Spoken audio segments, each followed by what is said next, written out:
J'ai remarqué que les femmes bougeaient dans le tableau.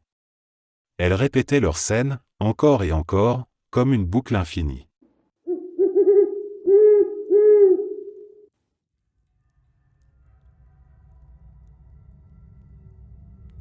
J'ai connu une femme qui était un véritable ange sur terre. Elle était wiccan et, en même temps, pasteur de l'église où j'ai grandi, une communauté incroyablement libre et ouverte d'esprit qui accueillait toutes les spiritualités sans jugement. Chaque personne qu'elle rencontrait se sentait immédiatement comme l'être le plus précieux à ses yeux.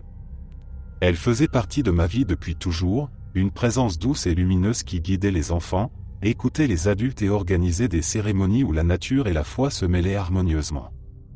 L'année dernière, le cancer l'a emporté bien trop tôt. Sa mère, encore bouleversée par la perte, a eu une idée magnifique pour honorer sa mémoire. Elle a décidé de faire circuler une robe Théodie que sa fille portait tout le temps, cette robe aux couleurs vives qui semblait capturer son esprit joyeux et bohème. Elle l'envoyait à travers le pays à toutes les personnes qui avaient aimé sa fille, comme une version intime des « pantalons magiques » qui voyagent de cœur en cœur. Chacun pouvait garder la robe quelques semaines, la porter, la serrer contre soi, lui parler, avant de la transmettre au suivant. Il y a quelques mois, mon tour est arrivé. Le paquet est apparu sur le pas de ma porte avec une lettre écrite à la main par sa mère. J'ai déballé la robe avec précaution et l'ai accrochée dans ma chambre. Pendant les premières semaines, je la regardais souvent, je passais la main sur le tissu doux, je me souvenais de son rire quand elle dansait dedans lors des fêtes de l'église sous les arbres. Une nuit, tout a basculé. J'étais seul dans ma chambre, terrassé par une crise d'angoisse comme je n'en avais pas connue depuis longtemps. Les pensées tournaient en boucle, la poitrine serrée, les larmes qui ne s'arrêtaient plus. J'avais déjà essayé tout ce qui fonctionnait d'habitude, respiration profonde, musique calme, affirmation positive. Rien n'y faisait. J'étais complètement submergé. Dans un geste désespéré, je me suis levé, j'ai décroché la robe Théodie du cintre et je l'ai serrée contre moi en me recroquevillant dans mon lit. Le tissu sentait encore vaguement son parfum, un mélange de patchouli et de lavande qu'elle adorait. Je pleurais dedans, le visage enfoui dans les plis colorés. À peine une minute plus tard, les lumières de ma chambre ont commencé à vaciller. D'abord légèrement, comme une ampoule fatiguée, puis plus franchement, en rythme avec mes sanglots. J'ai relevé la tête, stupéfaite. Les ampoules clignotaient, s'éteignaient une seconde, revenaient, comme si quelqu'un jouait avec l'interrupteur. Pourtant, j'étais seul. Le phénomène a continué, de plus en plus marqué, jusqu'à ce que ma peur se mélange à une étrange sensation de paix. Peu à peu, les larmes ont ralenti. Je n'arrivais plus à pleurer, trop occupé à observer ce qui se passait autour de moi. Quand enfin je me suis calmé, le souffle plus régulier, j'ai porté la robe jusqu'à la penderie pour la raccrocher soigneusement. À l'instant où le cintre a touché la tringle, les lumières ont cessé de vaciller complètement. Elles sont revenues stables, douces, comme si rien n'avait eu lieu. Le lendemain matin, j'ai appelé sa mère pour lui raconter. Elle a pleuré au téléphone, puis elle m'a dit que plusieurs personnes qui avaient reçu la robe avant moi avaient vécu des moments similaires, des signes, des coïncidences, des sensations de présence. La robe continue son voyage maintenant, vers une autre amie lointaine. Mais je sais qu'un petit bout de cette femme incroyable est resté avec moi cette nuit-là, veillant sur moi comme elle l'avait toujours fait.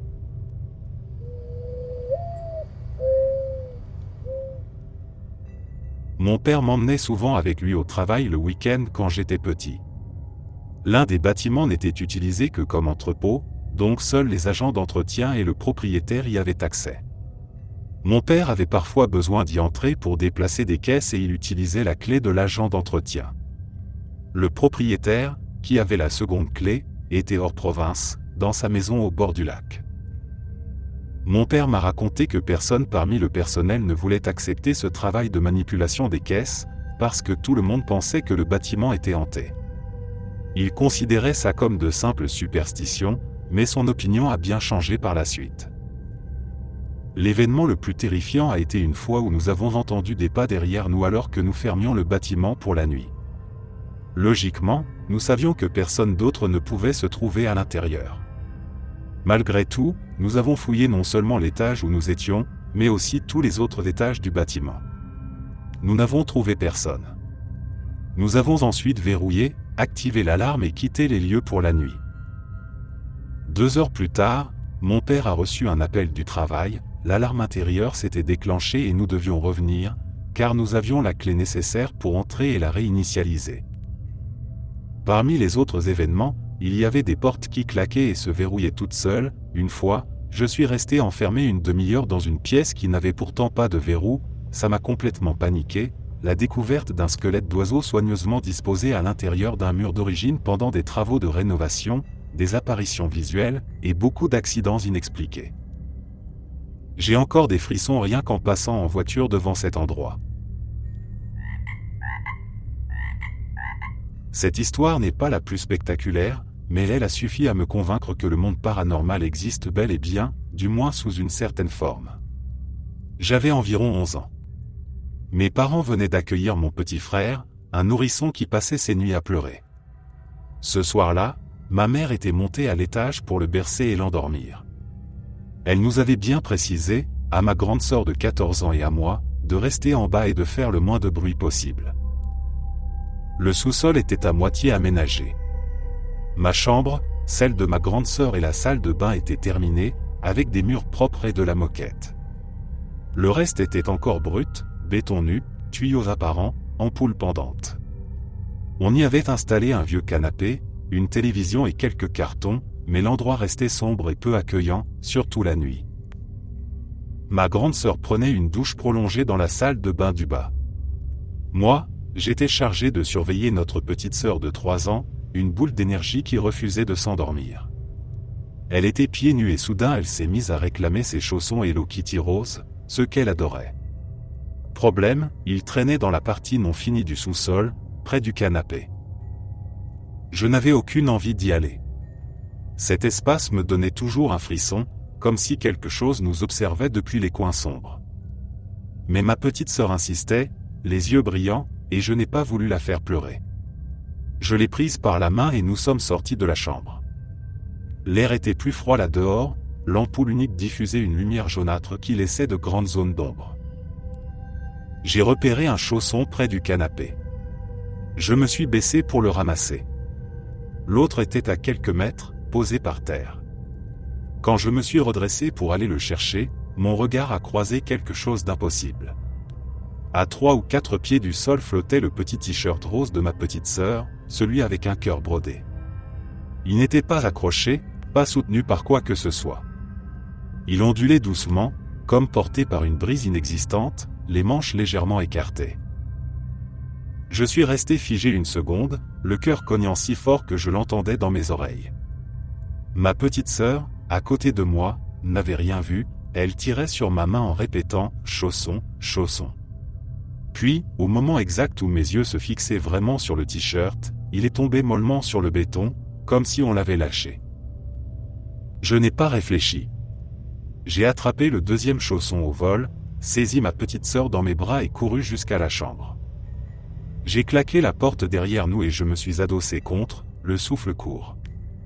Ma petite sœur, surprise par ma réaction, s'est mise à pleurer. Je l'ai serrée fort en lui murmurant que tout allait bien, mais je tremblais de partout. Je ne pouvais pas déranger ma grande sœur sous la douche ni monter alerter ma mère qui berçait le bébé. Alors j'ai attrapé le téléphone fixe de la chambre et j'ai composé le numéro de ma cousine préférée, celle avec qui je partageais tout à cette époque. Elle avait 16 ans et habitait à 10 minutes en voiture. Je lui ai tout raconté d'une voix saccadée, entre deux hoquets de peur. Elle m'a écouté sans m'interrompre, puis elle m'a dit de verrouiller la porte et d'attendre que quelqu'un redescende. Ma grande sœur est sortie de la douche peu après. Je lui ai raconté, mais elle a haussé les épaules en disant que j'avais dû rêver ou mal voir dans la pénombre. Ma mère, quand elle a enfin pu descendre, a inspecté le sous-sol avec une lampe torche et n'a rien trouvé d'anormal. Le t-shirt était bien là, plié sur le sol comme s'il était tombé naturellement. Ma cousine, elle, se souvient encore parfaitement de cet appel. Elle me le rappelle parfois quand on parle du passé. Mais le reste de la famille n'y croit pas vraiment. On me dit que j'étais fatigué, que j'avais l'imagination débordante, que la lumière jouait des tours. Pourtant je sais ce que j'ai vu.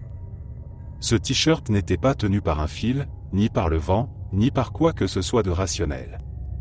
Il flottait, vivant, pendant quelques secondes. Depuis ce soir-là, je n'ai plus jamais traversé seul la partie non finie du sous-sol la nuit. Et quand on a enfin terminé les travaux, des années plus tard, j'ai ressenti un soulagement immense.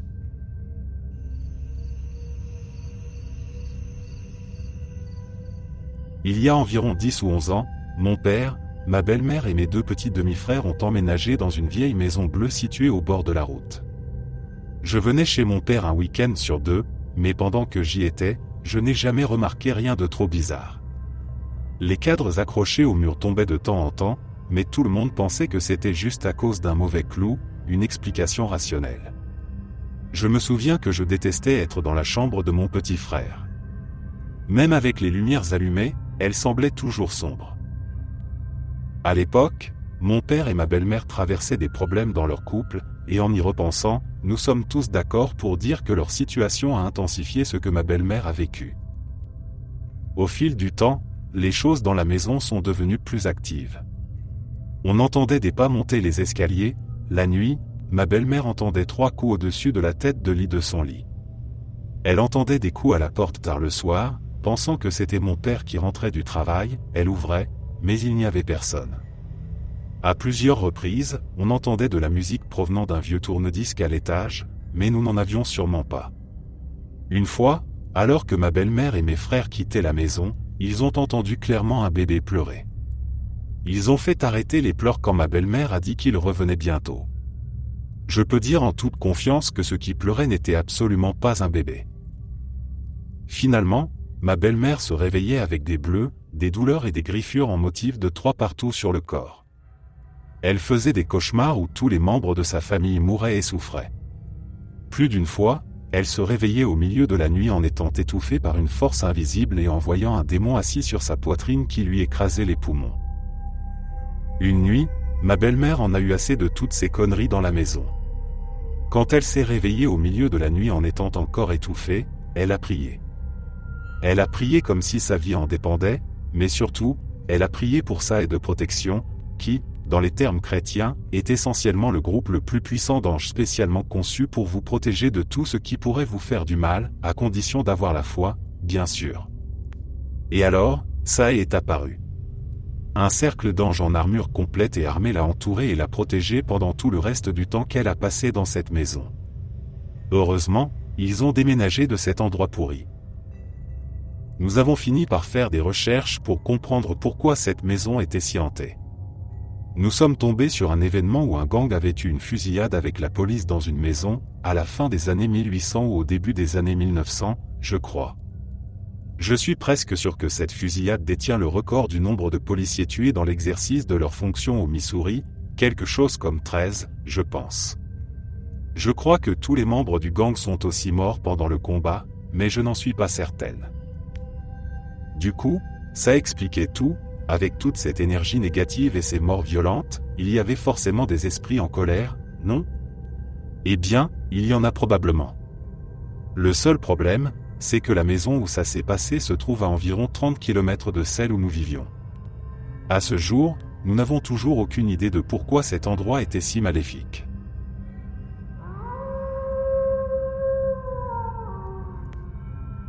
Mes anciens voisins déménageaient pour s'installer à l'autre bout du pays. Avant de partir définitivement, ils m'ont proposé 50 livres par mois pour passer régulièrement dans leur maison vide, vérifier que tout était en ordre, fermer les portes à clé et faire un peu de ménage pour que l'endroit reste présentable pendant la vente. J'ai accepté sans hésiter. C'était de l'argent facile et la maison était juste à côté de chez moi. Un soir d'automne, alors que la nuit tombait tôt, un couple qui habitait quelques portes plus loin a frappé chez nous. Ils avaient l'air inquiets. La femme m'a dit qu'ils avaient clairement vu quelqu'un à l'intérieur de la maison des voisins. Une lumière s'était allumée à l'étage, dans la chambre des enfants, et ils avaient distingué des silhouettes qui bougeaient derrière les rideaux. Ils voulaient savoir si c'était moi qui faisais le tour. J'ai immédiatement pris une torche, mon père a enfilé ses chaussures et nous avons traversé la rue en courant. On imaginait déjà des squatteurs qui avaient forcé une fenêtre, persuadés d'avoir trouvé un toit gratuit. J'ai ouvert la porte avec ma clé, le cœur battant. L'alarme n'avait pas sonné, rien ne semblait forcé. Nous avons inspecté chaque pièce, chaque placard, le grenier, la cave. Rien. La maison était parfaitement vide, silencieuse, poussiéreuse comme d'habitude. Pas une trace de présence. J'en ai conclu que la fille des propriétaires était peut-être passée avec ses enfants et repartie avant qu'on arrive. Quelques jours plus tard, je recroise le couple dans la rue. Ils reviennent à la charge, absolument certains de ce qu'ils ont vu. La lumière de la chambre s'était allumée toute seule. Ils avaient distingué 2 enfants qui jouaient près de la fenêtre, l'un plus grand que l'autre, comme s'ils sautaient sur le lit ou couraient en rond. Je leur ai parlé de la fille des propriétaires, qui avait justement 2 petits. Ils m'ont regardé fixement et m'ont répondu qu'ils venaient de lui téléphoner pour vérifier. Elle n'était pas venue de la semaine, et ses enfants étaient avec elle à des centaines de kilomètres. Je leur ai souri, un peu gêné, en disant qu'ils avaient dû se tromper, que c'était peut-être un reflet ou la lumière d'une voiture. Mais au fond, leurs mots m'avaient troublé. À partir de ce moment, chaque fois que j'entrais dans la maison, une sensation bizarre m'envahissait. Ce n'était pas une peur franche, plutôt une lourdeur dans l'air, comme si la maison retenait son souffle. Dans l'escalier, j'avais l'impression que quelqu'un montait derrière moi, d'un pas léger, presque enfantin. Une fois, en passant devant la chambre des anciens enfants, j'ai cru entendre un petit rire étouffé, très bref, comme si on l'avait coupé net en me sentant arriver. Une autre fois, la porte de cette même chambre s'est refermée doucement toute seule alors que je venais de l'ouvrir en grand et qu'il n'y avait aucun courant d'air. Je n'en ai parlé à personne, pas même à mon père. Je continuais mes visites, mais je les faisais de plus en plus vite, toujours en plein jour, et je ne montais plus à l'étage si je pouvais l'éviter. Un jour, j'ai appris que la maison était enfin vendue. Une jeune famille avec un bébé venait d'emménager. Je leur ai rendu les clés avec un sourire poli. Depuis, quand je passe devant, je vois parfois les nouveaux rideaux tirés, la lumière allumée dans le salon, des jouets dans le jardin. Je me dis que les 2 petits qui jouaient là-haut ont peut-être trouvé une nouvelle maison où s'amuser. En tout cas, ils ne sont plus mon problème.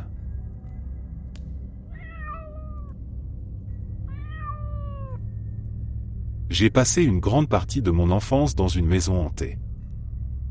Je voyais un homme debout dans notre porte d'entrée ou dans l'entrée quand je courais dans le couloir, c'est d'ailleurs lui qui me faisait toujours courir. Je l'apercevais presque à chaque fois, simplement debout dans le coin de l'entrée. Ma sœur le voyait aussi. Ma sœur a vu une fois une femme ramper vers elle sur le sol de sa chambre, elle a cru que c'était notre demi-sœur qui essayait de lui faire peur, mais celle-ci dormait dans son lit quand ma sœur a regardé vers elle. La femme a disparu dès que ma sœur a appelé notre maman. Le système stéréo de ma sœur s'allumait aussi tout seul à plein volume, ça arrivait si souvent que nous avons fini par le jeter. Après ça, mes sœurs ont demandé à échanger de chambre avec moi, et les choses se sont en fait calmées. Je n'ai eu qu'une seule expérience dans cette chambre après l'échange. J'ai vu ce qui ressemblait à une silhouette d'ombre appuyée contre le cadre de la porte de ma chambre, en train de me regarder. C'est quelque chose que ma maman faisait souvent si elle se réveillait au milieu de la nuit, elle vérifiait sur chacun de nous. Je lui ai demandé le matin si elle avait eu du mal à dormir parce qu'elle était venue me voir et était restée là 1 minute à me regarder. Ce n'était pas elle, ni personne d'autre de la famille. Je n'ai pas eu peur, peut-être parce que je pensais que c'était ma maman.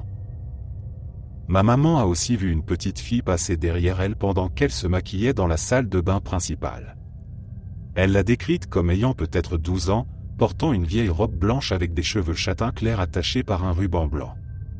Elle a dit qu'elle n'avait pas eu peur mais qu'elle avait ressenti une tristesse écrasante. Elle a quitté la maison pour le reste de la journée et n'est revenue que quand nous, les filles, sommes rentrées de l'école. C'est la seule fois où elle a vu la fille.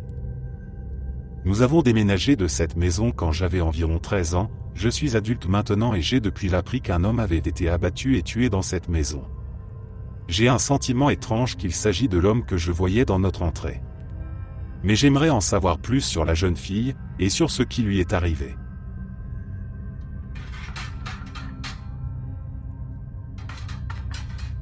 Mes parents ont vécu plusieurs années à la campagne, dans une grande maison de plain-pied entourée de champs et de bois épais.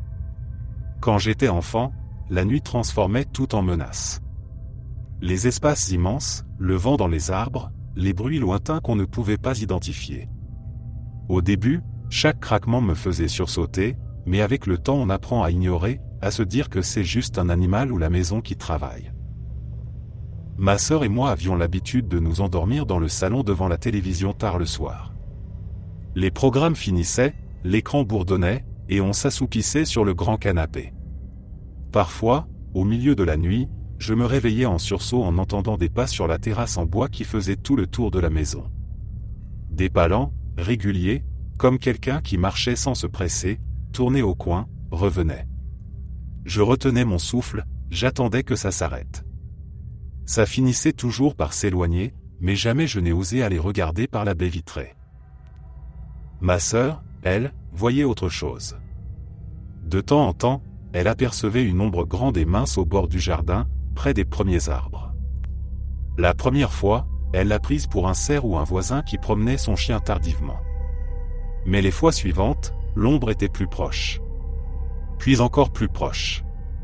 Comme si elle avançait de quelques mètres à chaque apparition, sans jamais faire de bruit. Ma sœur me le racontait le matin, la voix basse, et on se moquait un peu l'un de l'autre pour se rassurer. Un jour d'été, j'étais seul à la maison avec notre chien, un grand labrador noir qui avait l'habitude de fouiner partout. Pour l'empêcher d'entrer dans les chambres et le bureau de mon père, j'ai pris le temps de fermer toutes les portes intérieures, une par une. Il y en avait beaucoup, 5 chambres, 2 salles de bain, le bureau, la buanderie, le cellier. J'ai tout vérifié 2 fois. Ensuite j'ai fermé la porte d'entrée à clé derrière moi en partant rejoindre des amis au village. Quand je suis rentré en fin d'après-midi, le soleil déclinait déjà. Dès que j'ai poussé la porte, j'ai senti que quelque chose n'allait pas. Le chien est venu m'accueillir en remuant la queue, mais derrière lui le couloir était grand ouvert. Toutes les portes que j'avais fermées étaient béantes, grandes ouvertes comme si on les avait poussées violemment. Même celle du bureau de mon père, qui grinçait toujours et qu'il fallait forcer pour la bouger. J'ai traversé la maison en appelant, le cœur serré.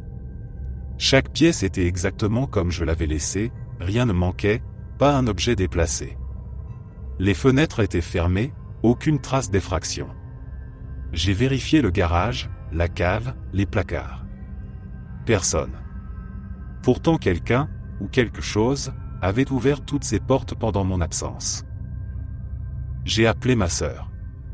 Elle est rentrée précipitamment. On a passé la soirée à tout refermer, à parler à voix basse. Cette nuit-là, aucun de nous n'a dormi dans le salon.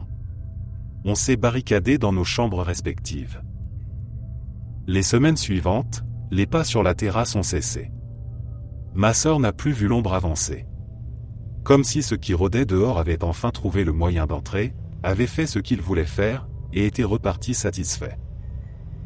Mes parents ont vendu la maison quelques années plus tard. La nouvelle famille qui s'y est installée n'a jamais rien signalé d'étrange, du moins pas à nous. Mais quand je repasse parfois devant sur la petite route de campagne, je ne peux m'empêcher de ralentir et de regarder la terrasse. Ma mémoire est un peu floue sur cet événement, mais je pense, même si je suis très sceptique, que j'ai vu ma sœur venant d'une autre dimension. Je crois que j'avais entre 8 et 11 ans, ma famille et moi étions en camping, du genre à rester enfermés dans une caravane pour éviter les insectes, et ils m'avaient mise dehors parce que l'espace était petit et qu'il y avait trop de monde qui préparait le dîner en même temps. J'étais plutôt énervé, alors je traînais autour du campsite en donnant des coups de pied dans des bouts de bois. Notre emplacement était situé en haut d'une petite colline, puis il y avait un creux, suivi d'une autre petite colline parsemée d'arbres qui menait à la forêt. Il y avait un sentier non pas sur ces 2 collines, mais à droite d'elles. J'ai vu le dos de ma sœur qui marchait dans le creux entre les 2 collines, en direction des bois. Ça m'a glacé le sang. Pourquoi ? Parce qu'à côté de moi, installé dans une chaise de camping, il y avait ma sœur. Je tourne vivement la tête vers cet inconnu qui ressemble à ma sœur, mais ce n'est pas du tout une inconnue. Je ne la vois que de dos, mais elle porte exactement la même tenue que ma vraie sœur, le même genre de pantalon de yoga, un sweatshirt gris duveteux, et un bonnet moutarde. Elle a les mêmes longs cheveux blonds que ma sœur, de la même teinte, et d'une de ses mains prend le téléphone exact que ma vraie sœur est en train de regarder dans sa chaise. Elle a la même morphologie que ma sœur, elle marche même comme ma sœur.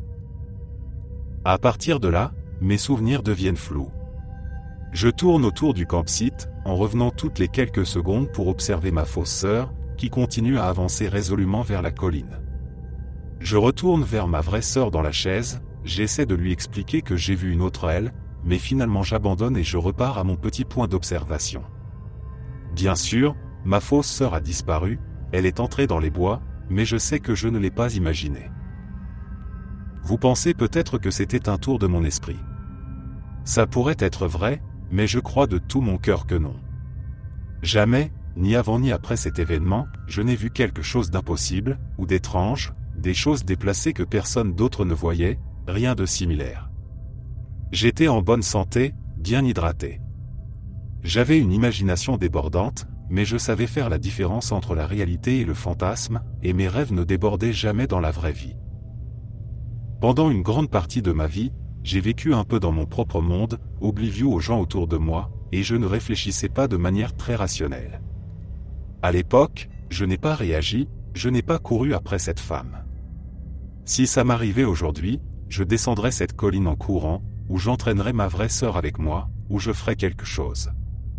Mon plus grand regret dans la vie, c'est de ne pas avoir cherché à connaître la vérité. De ne pas avoir découvert si c'était une coïncidence impossible, ou quelque chose de complètement différent.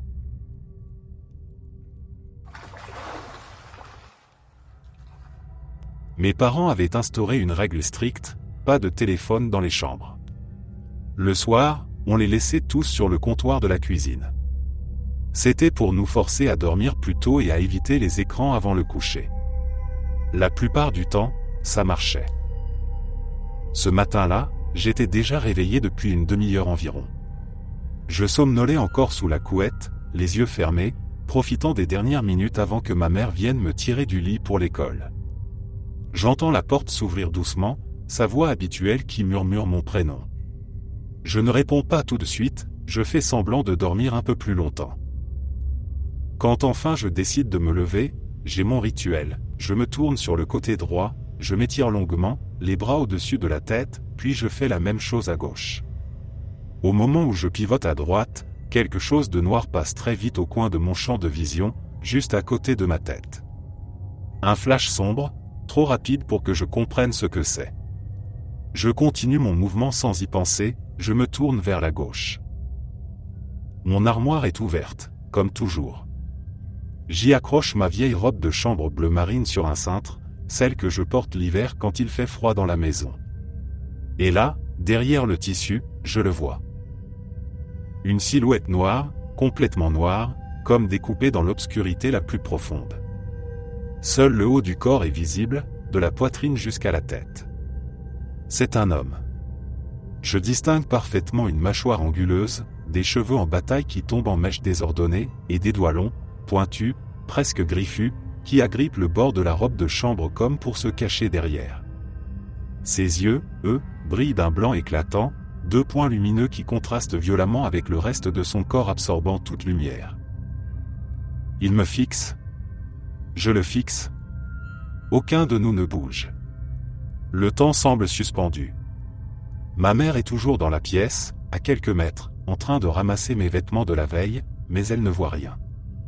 Je n'ai pas peur, pas vraiment. Juste une fascination glacée. J'ai toujours cru au paranormal, j'avais lu des histoires, regardé des vidéos, mais jamais je n'avais vécu ça. Soudain, il tire lentement la robe de chambre vers lui, comme un rideau. Le tissu passe devant son visage, cache ses yeux blancs en dernier.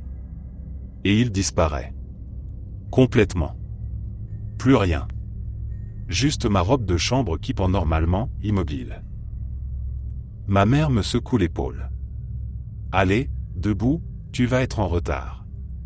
Je me lève sans rien dire. Je regarde l'armoire une dernière fois. Rien d'anormal.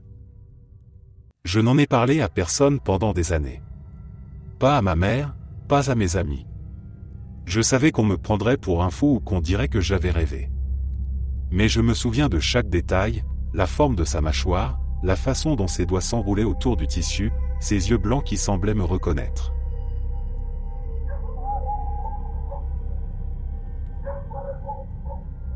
C'était l'été 2016. À cette époque, je vivais encore à Rome avec mes parents, au sous-sol de la grande maison de notre propriétaire. Nous n'étions pas dans une situation économique très favorable à ce moment-là.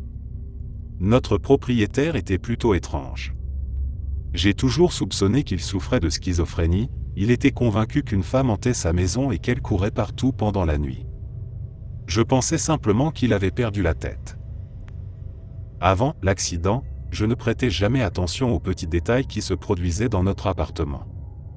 La nuit, il semblait toujours y avoir des objets qui tombaient dans ma chambre, des vêtements que j'avais posés sur une chaise aux livres et stylos sur la table, mais j'étais une personne très sceptique jusqu'à ce qu'il arrive quelque chose.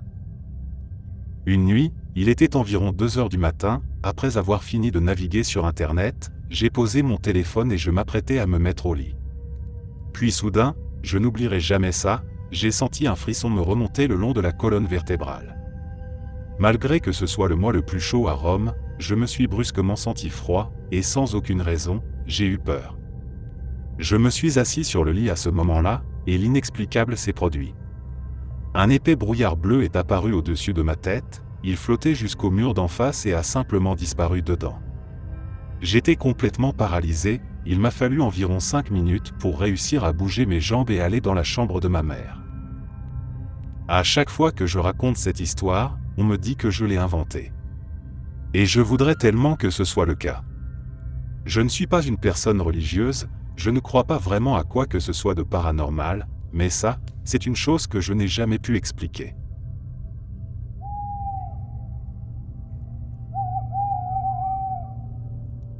J'avais 11 ou 12 ans, on vivait dans une banlieue tranquille de l'Ohio, ces quartiers où toutes les maisons se ressemblent, avec des pelouses bien tondues et des rues sans fin. Mon meilleur ami, Alex, dormait à la maison ce soir-là.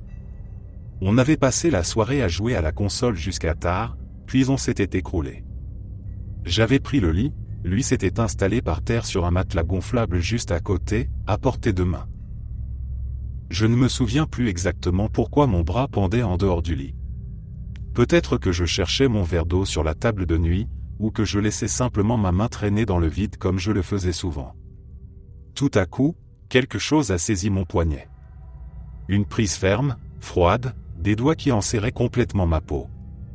Ça venait clairement de dessous le lit, d'un endroit où personne n'aurait pu se trouver. J'ai secoué le bras en chuchotant, « Mec, lâche-moi. Lâche-moi, arrête. » Rien. La poigne tenait bon.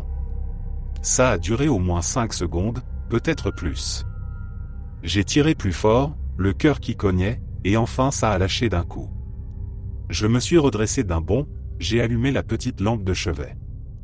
Alex était là, profondément endormi, tourné de l'autre côté, son bras replié sous sa couverture. L'angle ne collait pas du tout, pour m'attraper comme ça, il aurait fallu qu'il soit allongé dans l'autre sens, le bras tendu à l'extrême sous le sommier. Impossible sans que je le voie bouger. Je l'ai secoué pour le réveiller. Il a grogné, les yeux mi-clos, complètement perdu. Je lui ai raconté direct. Il a juré que ce n'était pas lui, qu'il dormait à poing fermé. 20 ans plus tard, il le nie toujours. Tous les quelques années, quand on se revoit ou qu'on s'appelle, je lui repose la question en rigolant, « Allez, avoue, c'était toi sous le lit. » Il répond toujours la même chose, « Jamais de la vie, je te jure. » On a habité cette maison pendant 22 ans. Jamais rien d'autre ne s'est produit. Pas un bruit bizarre, pas une ombre, rien. Juste cette nuit-là, cette main invisible qui m'a serré le poignet comme pour dire « Je suis là », avant de disparaître pour toujours. L'autre histoire qui me marque presque autant, c'est quelque chose de complètement différent, mais que je sais être réel à 100%. J'étais au collège, en voyage scolaire. On était dans le bus du retour, entassés, fatigués, bruyants. À côté de moi, il y avait ce garçon plus âgé, un terminal qu'on connaissait à peine. Il était toujours calme, un peu à part, du genre à méditer sur le trajet ou à lire des livres étranges sur l'énergie et la conscience. Ce jour-là, il était assis près de la fenêtre, les yeux fermés, les mains posées sur ses genoux. À un moment, il a ouvert les yeux, m'a regardé avec un sourire paisible, et sans un mot il a levé lentement la main droite, paume ouverte vers moi. J'ai vu son geste, net et délibéré, comme s'il lançait quelque chose. Au même instant, j'ai senti une onde traverser tout mon corps, de la tête aux pieds. Pas douloureux, pas effrayant. Au contraire, une chaleur douce, vibrante, incroyablement positive, comme si on m'avait enveloppé d'une lumière intérieure. Ça a duré 2 ou 3 secondes, puis c'est parti, me laissant apaisé, presque euphorique. Il a refermé les yeux, comme si de rien n'était. Je n'ai jamais osé lui en parler directement, mais je suis convaincu qu'il avait accédé à quelque chose de plus grand, une énergie universelle qu'il savait canaliser. Ce n'était pas paranormal au sens effrayant du terme. C'était juste une preuve que certaines personnes touchent parfois à des choses qu'on ne comprend pas encore.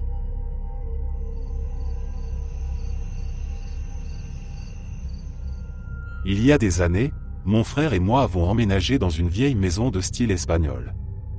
Quand je dis vieille, je parle d'une maison datant des années 1900. Avant que nous emménagions, mon frère était venu la visiter avec l'agence de location et il avait remarqué que dans l'un des 2 garages séparés, il y avait une tonne d'objets religieux anciens, comme des petites statues de Marie, de Jésus, des vieux jouets d'enfants, etc. Ni lui ni moi n'y avons prêté grande attention, trop excités par le déménagement. Quelques semaines plus tard, un voisin vivant quelques maisons plus loin est venu nous rencontrer.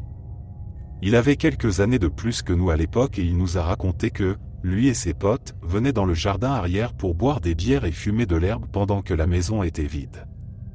Il a mentionné les figurines religieuses, puis il a demandé si nous avions vu l'avis de décès accroché sur le petit abri du puits. Nous ne l'avions pas vu, mais bien sûr, nous voulions en savoir plus. Apparemment, cet avis concernait une petite fille nommée Anama Espinet qui était morte en tombant dans le puits situé sur la propriété derrière la maison, il y a très longtemps.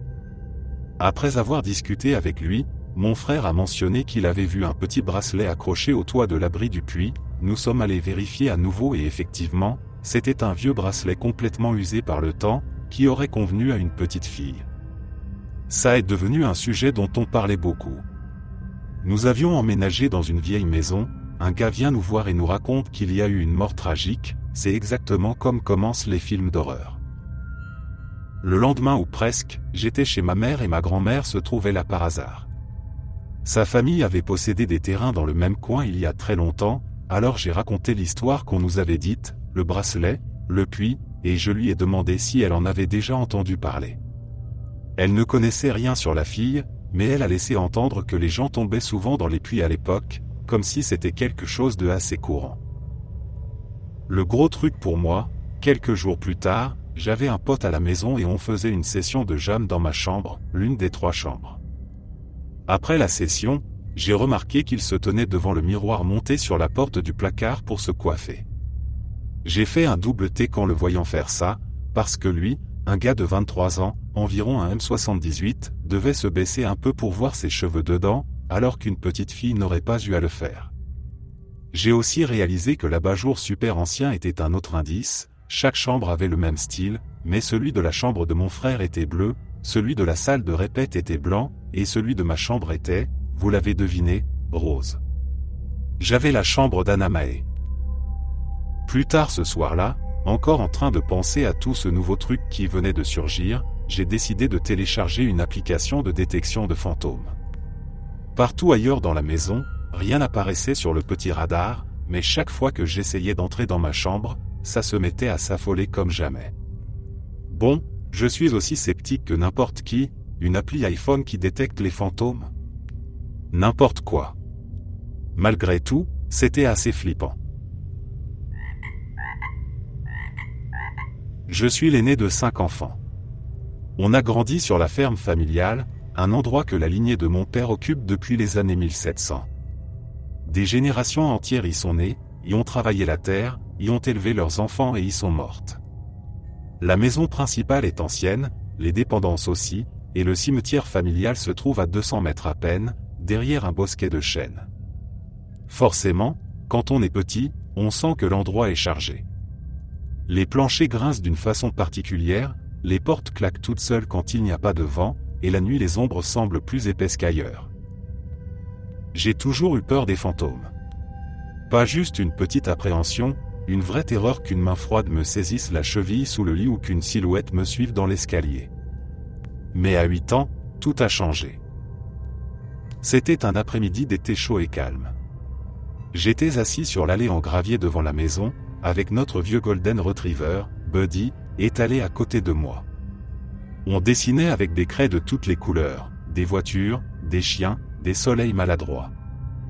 Buddy somnolait, la tête sur mes genoux. Soudain il s'est redressé d'un coup, les oreilles dressées, et il a fixé un point précis au loin, la vieille grange rouge, celle qui date du 19e siècle et qu'on n'utilise presque plus, à une trentaine de mètres. Je n'y ai pas prêté attention tout de suite, trop absorbé par mon dessin. Mais quelque chose m'a poussé à lever les yeux, une sensation douce, presque une invitation. Et là, près de la porte ouverte de la grange, je l'ai vue. Une femme jeune, peut-être dans la trentaine, les cheveux relevés en un chignon élégant, avec quelques mèches qui s'échappaient. Elle portait une robe rose pâle, longue, fluide, qui semblait sortir d'une autre époque. Elle se tenait simplement là, les mains jointes devant elle, et elle me regardait avec un sourire serein. Pas effrayant du tout. Au contraire, il y avait une chaleur dans son regard, comme si elle me connaissait depuis toujours. À l'instant où mes yeux ont croisé les siens, elle a disparu. Pas en s'évaporant lentement, pas en reculant dans l'ombre. Elle s'est effacée nette, comme si elle n'avait jamais été là. Buddy a remis la tête sur mes genoux, tranquille, comme si de rien n'était. J'ai lâché ma craie, le cœur battant, et je me suis précipité dans la maison en pleurant. Ma mère était dans la cuisine, en train de préparer le dîner. Entre deux sanglots, je lui ai expliqué qu'il y avait une dame près de la grange, qu'elle m'avait regardée et qu'elle avait disparu. Ma mère a froncé les sourcils, essuyé ses mains sur son tablier et m'a accompagné dehors. On a contourné la grange, regardé derrière, appelé. Rien. Pas une trace dans la poussière, pas un bruit. Le soir, à table, elle a raconté l'histoire à mon père en riant un peu, pour détendre l'atmosphère. Mon père m'a demandé calmement, « Dis-moi, fiston, à quoi elle ressemblait, cette femme ?» J'ai décrit ses cheveux, son chignon, et surtout la robe rose. À ce moment précis, mon père a reposé sa fourchette, le visage soudain très sérieux. Il s'est levé sans un mot, est allé dans le salon et est revenu avec une vieille boîte à chaussures qu'il gardait dans le buffet du parloir. Il a sorti une pile de photos jaunies, en a choisi une avec précaution et me l'a tendue. C'était elle. Exactement elle. Le même visage doux, le même chignon, la même robe rose. J'ai hoché la tête, incapable de parler. Mon père s'est assis lourdement, les yeux brillants de larmes. Il m'a expliqué que c'était sa mère, ma grand-mère, morte quand il avait 6 ans. Je ne l'avais jamais vue en photo, jamais entendu parler de cette robe. Il m'a dit qu'elle adorait cette tenue, qu'elle la portait tout le temps l'été, et qu'on l'avait enterrée dedans. Il a passé la main sur la photo et a murmuré, « Elle a dû rester un peu par ici pour veiller sur toi pendant que tu jouais. Elle faisait toujours ça avec moi quand j'étais petit. »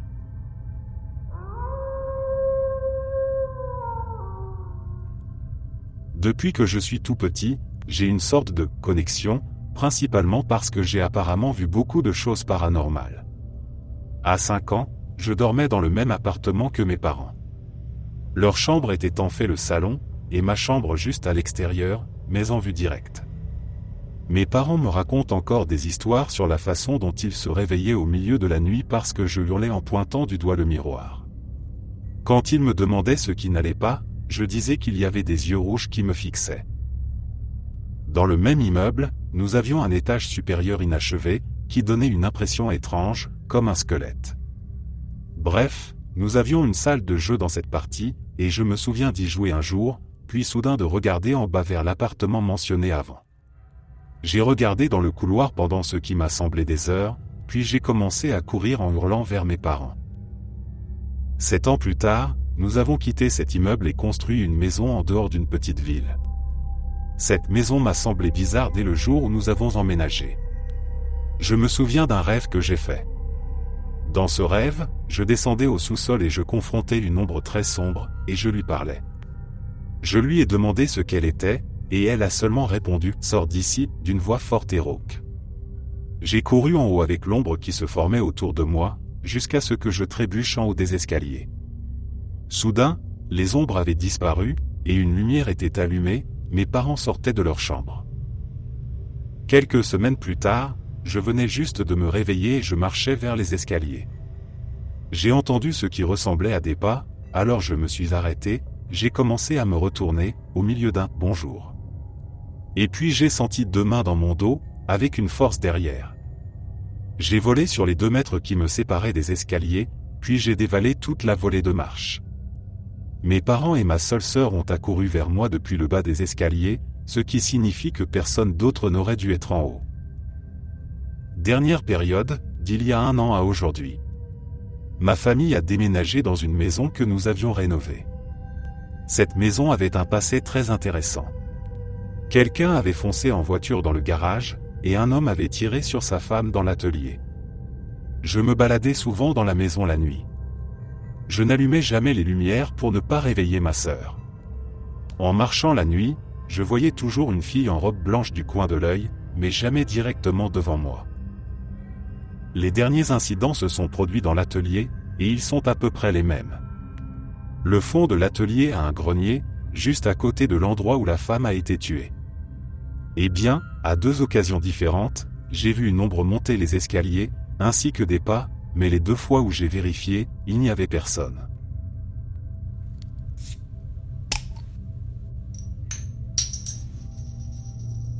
Il y a quelques années, je travaillais comme aide-soignante à domicile. Ma cliente était une femme âgée, très croyante, du genre à parler de sa foi avec une passion sincère et lumineuse. Je ne partageais pas ses convictions, mais je l'écoutais toujours avec respect. Elle n'était jamais insistante ni moralisatrice, juste heureuse de partager ce qui donnait un sens à sa vie. Nos conversations étaient souvent longues et douces, rythmées par le tic-tac de l'horloge et le murmure de la télévision en fond. Un après-midi ensoleillé, nous étions assises toutes les 2 dans son salon. Les rideaux étaient ouverts, la lumière entrait à flot.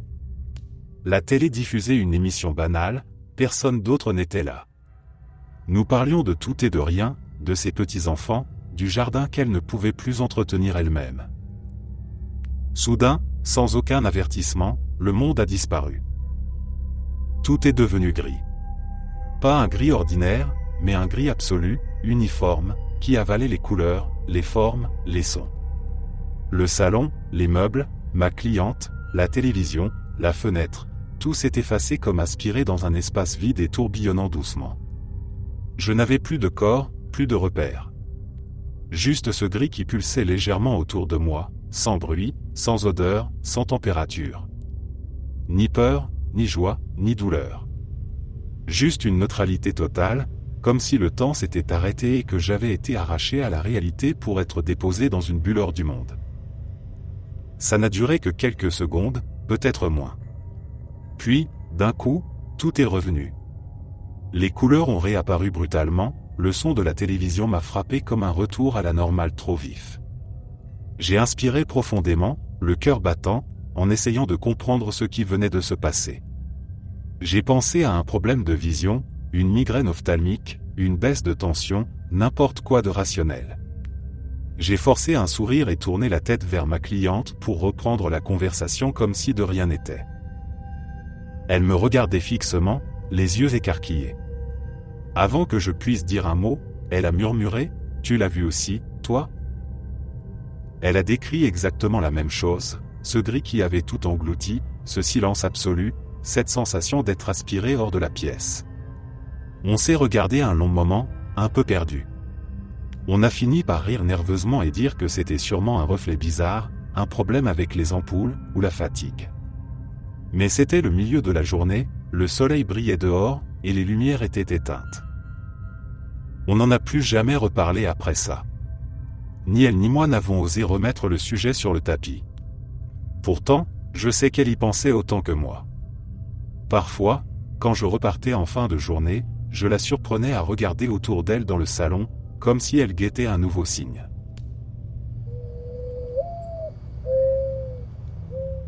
Quand j'avais 11 et 12 ans, ma famille vivait dans une maison au pied d'une montagne. J'occupais la seule chambre au sous-sol.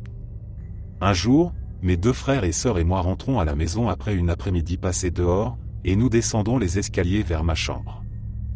Au bas des marches, nous entendons tous un grand fracas provenant de ma chambre dont la porte était fermée. Il hurle et remonte en courant, tandis que moi, je me précipite immédiatement dans ma chambre, à peine 1 ou 2 secondes après le bruit. Tout était en complet désordre. J'avais un vieux moniteur d'ordinateur cassé et lourd qui se trouvait par terre, à plusieurs mètres du bureau où il était posé. Mon gros système d'enceinte était emmêlé à côté. Ma literie avait été arrachée du lit, tous mes vêtements et objets divers du placard étaient éparpillés partout. Mes posters n'étaient plus au mur. Personne n'était dans la chambre, ni sous le lit, ni dans le placard. La fenêtre du puits de lumière était toujours fermée et verrouillée. J'avais laissé ma chambre propre ce matin-là. Il m'a fallu presque 1 heure pour tout ranger. Je pouvais entendre des hurlements la nuit pendant que j'essayais de m'endormir dans mon lit. Terrifié à l'idée de sortir la tête de ma couverture, j'avais la sensation que quelque chose était là avec moi. Une nuit, je me lève pour monter à l'étage, j'ouvre la porte de ma chambre et elle se referme violemment. Je dis à voix haute, « Papa, je sais que c'est toi, laisse-moi sortir. » Je passe quelques minutes à tourner la poignée raide dans un sens et dans l'autre, il y avait une résistance comme si quelqu'un la tenait fermement. Il n'y avait pas de verrou sur ma porte. À plusieurs reprises, j'arrivais à ouvrir la porte de quelques centimètres, et une force la rabattait brutalement. Je suppliais encore mon père de me laisser sortir. Finalement, j'arrive à ouvrir suffisamment pour passer mon épaule dans l'ouverture. Je jette tout mon poids contre la porte et je l'ouvre d'un coup. Dans l'encadrement, il y avait une silhouette noire bien définie qui se tenait là. Je me souviens parfaitement de la qualité de ce noir, comme un noir plus profond que tout ce que j'avais vu, un noir dans lequel on pouvait plonger sans fin. Elle s'est précipitée dans une pièce de rangement adjacente à ma chambre. Paniqué, je cours à l'étage et je vérifie les chambres de tous mes frères et sœurs, ainsi que celles de mes parents. Ils dormaient tous profondément. À part ça, ma mère se réveillait enfant pour trouver un adolescent aux cheveux roux au pied de son lit, qui la fixait simplement. Des années plus tard, elle a retrouvé un vieux journal aux archives de la bibliothèque. Il y avait une photo du garçon qu'elle avait vu, et la description correspondait parfaitement. Il s'était suicidé dans la chambre où dormait ma mère, avant que la famille de ma mère n'emménage.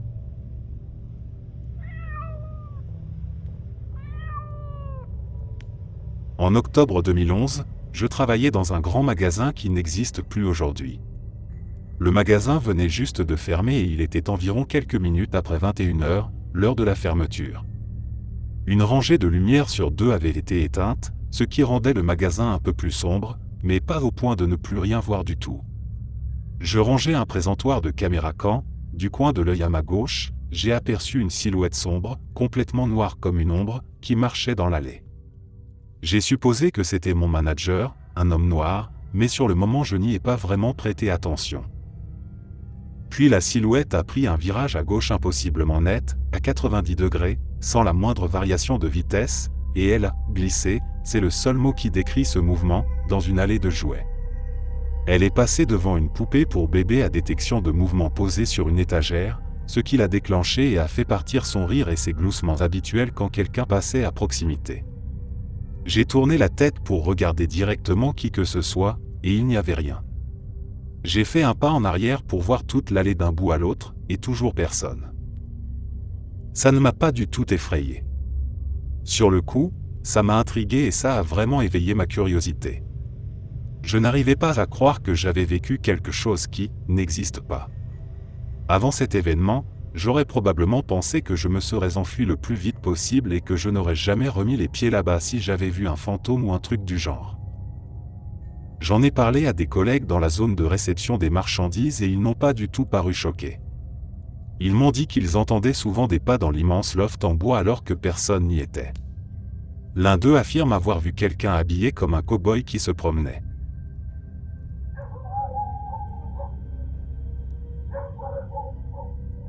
La plupart du temps, quand je raconte cette histoire, elle passe pour drôle, mais c'est une histoire vraie qui me perturbe encore presque un an plus tard.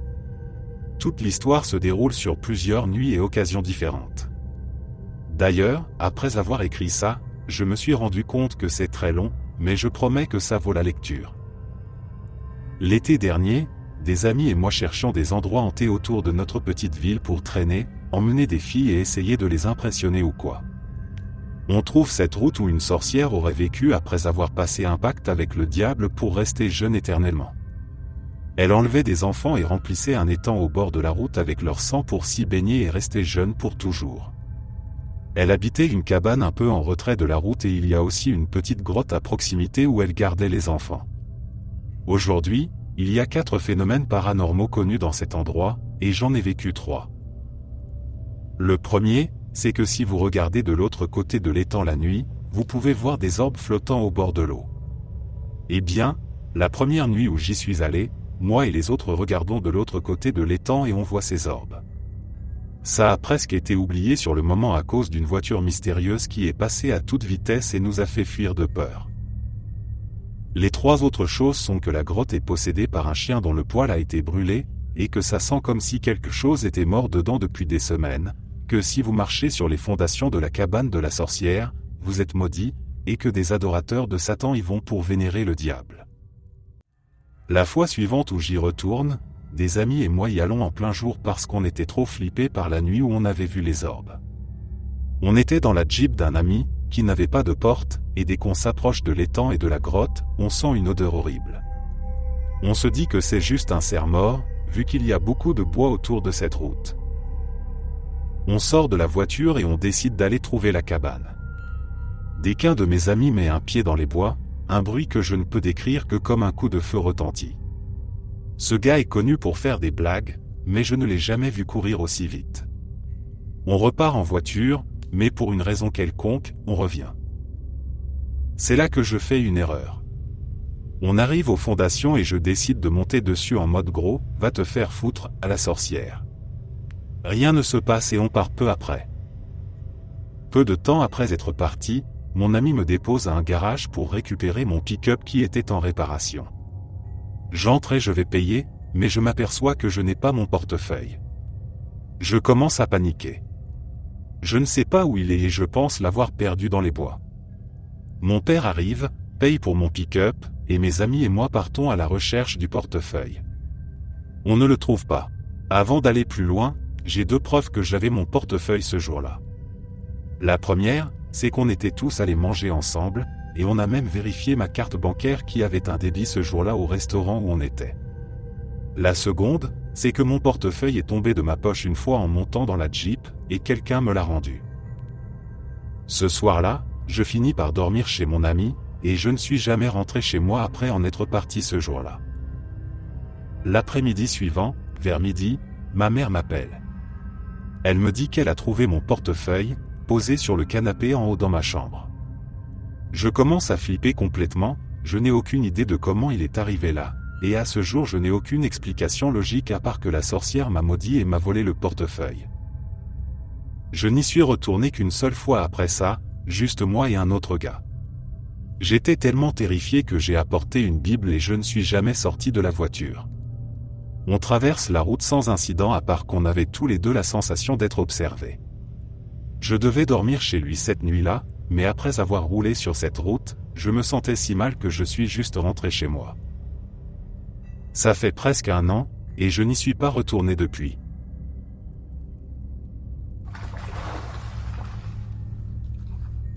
Voici plus de 50 ans d'expérience paranormale, depuis l'enfance de ma mère jusqu'à moi-même. Ma mère et mon oncle, quand ils étaient enfants, ont accidentellement ouvert un portail sur une tombe. Ils ne savaient pas comment le refermer, donc il n'a jamais été fermé. Les rideaux de leur maison se déplaçaient violemment, comme s'ils étaient jetés dans tous les sens. Ma mère voyait constamment quelque chose sortir de sa moquette, une présence qu'elle ne pouvait décrire que comme maléfique.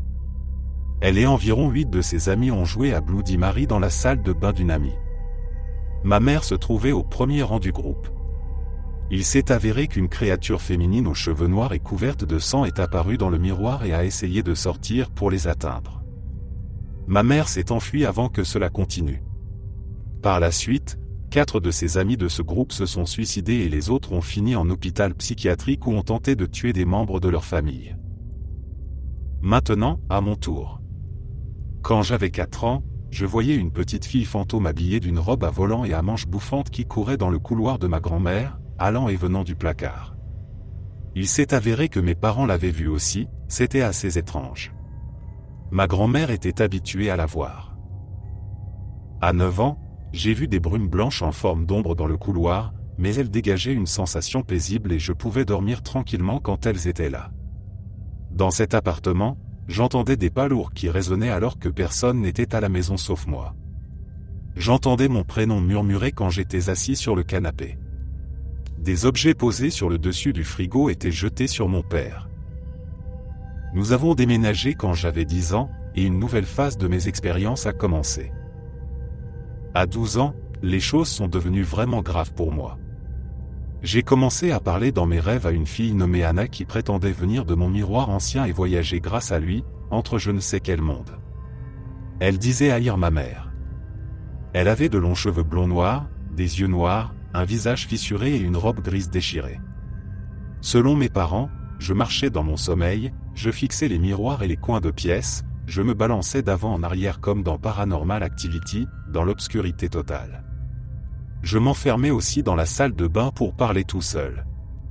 Sachez que je déteste le noir au point que 70% du temps, je dois laisser une lumière allumée sinon je m'effondre et je pleure. Nous avons fini par faire bénir le miroir. Cela deviendra important plus tard. Je dormais dans mon grand dressing, qui était assez spacieux. Mon père avait besoin de ma chambre et de mon lit pour récupérer d'une lourde opération du dos. J'avais installé plein de couvertures pour faire un lit et il y avait une grande étagère au fond. Un jour, j'étais allongé à me détendre et à jouer sur mon téléphone quand j'ai eu un mauvais pressentiment. J'ai levé les yeux et j'ai vu quelque chose avec 3 longs doigts noirs et fins, de longs cheveux noirs, une robe blanche, extrêmement maigre, sans yeux et à peine un visage, accroupi sur mon étagère. Je me suis enfui de là à toute vitesse. Plus tard, mon père s'est remis et est retourné dans sa chambre. Ma mère et mon petit frère ont commencé à dormir dans la mienne, et moi au sol. Je refusais catégoriquement de retourner dans le dressing. Une nuit, j'étais endormi par terre et au milieu de la nuit, ma mère et mon frère m'ont dit de monter sur le lit avec eux, ce que j'ai fait. Le lendemain matin, ils m'ont expliqué qu'ils avaient vu des yeux jaune-vert fixés depuis le dressing et qu'ils voulaient que je quitte le sol. Mes parents ont pris le miroir ancien, l'ont enveloppé et scotché dans un tissu noir, puis l'ont rangé dans le dressing. Je ne l'ai plus revu jusqu'au déménagement. Ma famille a de nouveau changé de chambre. Mes parents ont pris l'ancienne, mon petit frère et moi la plus petite avec un lit superposé. Peu après, ma nièce a emménagé et a pris le lit du haut. Mon petit frère est allé dans la chambre de mes parents. Je voyais de temps en temps une boule noire de cheveux qui se déplaçait rapidement au plafond ou au sol vers notre lit. Je paniquais mais je l'ignorais en espérant qu'il n'arrive rien à ma nièce. Ma nièce est ensuite partie et ma petite sœur a commencé à venir plus souvent. Lors d'une de ces visites, nous dormions ensemble et notre mère est sortie de sa chambre, est entrée dans la nôtre, s'est approchée du bord du lit et s'est penchée au-dessus de nous avec une expression vide, ses cheveux encadrant son visage, sans dire un mot. Elle est restée comme ça une bonne quinzaine de secondes avant de repartir dans sa chambre. Ma sœur et moi sommes allés voir ce qui se passait. Mon père regardait la télévision dans leur chambre. Nous lui avons raconté et il nous a regardés comme si nous étions folles parce que ma mère n'avait pas bougé du lit et ronflait profondément. Cela s'est reproduit une deuxième fois. Mon père était venu dans ma chambre pour me parler. Ma mère est sortie de leur chambre, nous a regardé mon père et moi avec une expression morte et est partie dans le couloir. Mon père est allé voir ce qu'elle avait et quand il est arrivé dans le salon, le seul endroit où elle aurait pu aller, elle n'y était pas. Il est retourné dans leur chambre et elle dormait, elle n'avait pas bougé du tout. J'ai commencé à voir de plus en plus d'ombres et de silhouettes noires passer dans le couloir pendant les 8 ans où nous avons vécu dans cet appartement. Une nuit, je dormais dans la chambre de ma mère pendant que mon père travaillait. J'ai fait un rêve bizarre où un petit singe me sautait au visage depuis notre salle de bain sombre. Je me souviens m'être réveillé en position assise, en hurlant silencieusement la bouche et les yeux grands ouverts. Je me suis rendormi et quelques heures plus tard, je me suis réveillé avec un mauvais pressentiment. Ma mère haletait, elle s'est redressée d'un coup et avait de petites empreintes de doigts d'enfant autour du cou. Une fois calmée, elle m'a raconté qu'elle avait rêvé qu'elle fixait un vieux couloir. Une adolescente blonde couverte de sang regardait par l'entrebâillement d'une porte. Elle sentait l'odeur du sang et entendait une voix masculine murmurer « Tue-moi, salope ». Elle s'est réveillée en ne pouvant ni respirer ni bouger, avec une énorme pression sur la poitrine et quelque chose qui serrait sa gorge comme si on l'étranglait. Quelques semaines plus tard, j'étais dans la salle de bain et j'ai reçu 3 griffures horribles sur le bras, sorties de nulle part. Ma famille et moi entendions régulièrement des grognements. Les poignées de porte tremblaient violemment, surtout celle du dressing où était le miroir. Nous avons fini par entasser tout notre bric-à-brac inutile dedans au point qu'on ne pouvait plus y entrer. Nous avons déménagé 3 ans plus tard dans un appartement plus grand du même complexe. En vidant l'ancien, nous avons retrouvé le vieux miroir tout au fond du dressing. Le tissu noir avait complètement disparu, on ne l'a retrouvé nulle part. Ni tissu, ni scotch, rien. Nous avons jeté le miroir et un idiot l'a récupéré malgré le mot que j'avais écrit dessus expliquant qu'il était hanté par Anna. Maintenant, nous vivons dans le nouvel appartement et tout va très bien. Aucun problème, rien d'anormal. Et une nuit, dans ma chambre, quelque chose rentre sur mon plafond, entre dans mon nouveau dressing et disparaît. Ma famille et moi recommençons à voir des ombres dans le couloir. Mon fiancé emménage avec nous. Sachez qu'il est le plus grand sceptique de la planète et qu'il souffre aussi d'une étrange condition médicale, il ne peut pas visualiser d'images dans sa tête. S'il rêve, c'est extrêmement abstrait. Ma petite sœur passe la semaine chez nous. Elle se lève pour aller aux toilettes. Mon fiancé dort par terre. Dès qu'elle sort de la chambre, il se redresse d'un coup, un peu perdu, se lève et va la rejoindre pour lui dire qu'elle devrait probablement revenir dans la chambre. Il nous raconte qu'il venait d'avoir une vision claire d'une silhouette noire, grande, dégingandée, disproportionnée, façon Slenderman, qui descendait le couloir vers elle. Cela l'a un peu secoué parce que c'était la première image claire qu'il avait jamais eue dans la tête de sa vie. Nous avons raconté cela à mes parents et ma mère a enfin ouvert la bouche. Apparemment, quelques mois plus tôt, elle somnolait dans le fauteuil du salon avec ma tante. Elle s'est réveillée avec un malaise, a regardé dans le couloir et quelque chose était accroché aux portes du placard à linge qui sépare nos chambres. La tête de cette chose était tournée à l'envers. Elle avait de longs cheveux noirs flottants, pas d'yeux, une sorte de tissu blanc comme vêtement. Ses mouvements de bras ressemblaient à de la natation, mais ses mains étaient tordues vers l'arrière et passaient à travers nos portes pour atteindre chacune de nos chambres. Ma mère avait eu trop peur pour nous en parler et avait gardé cela pour elle.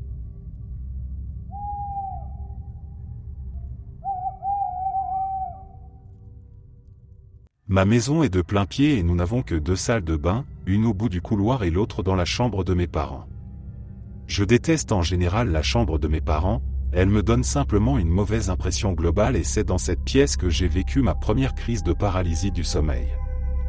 Si ça vous intéresse, mes yeux n'étaient pas ouverts mais j'étais réveillé et ça donnait l'impression qu'il y avait d'innombrables hommes encapuchonnés debout autour du lit qui me regardaient de haut, je ne peux pas mieux le décrire, mais une fois que c'est passé et que j'ai pu bouger à nouveau, bien sûr, j'étais seul dans la pièce. Pour une raison quelconque, la douche de ma salle de bain était en panne, alors je suis allé dans la chambre de mes parents pour me doucher. J'ai prévenu mes 2 parents que j'y étais, pour que mon père n'ait pas à s'inquiéter de entrer par accident et de me surprendre, et ma mère m'a aidé à faire couler l'eau. Elle m'a embrassé pour me dire au revoir et j'ai commencé à me déshabiller. Après avoir enlevé mon haut, torse nu et tout, j'ai essayé de connecter une enceinte Bluetooth à mon téléphone, mais ça ne voulait pas marcher.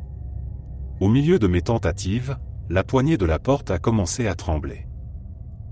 Elle était verrouillée, donc la seule façon de la bouger était de la tourner de gauche à droite, et elle n'arrêtait pas de trembler bruyamment.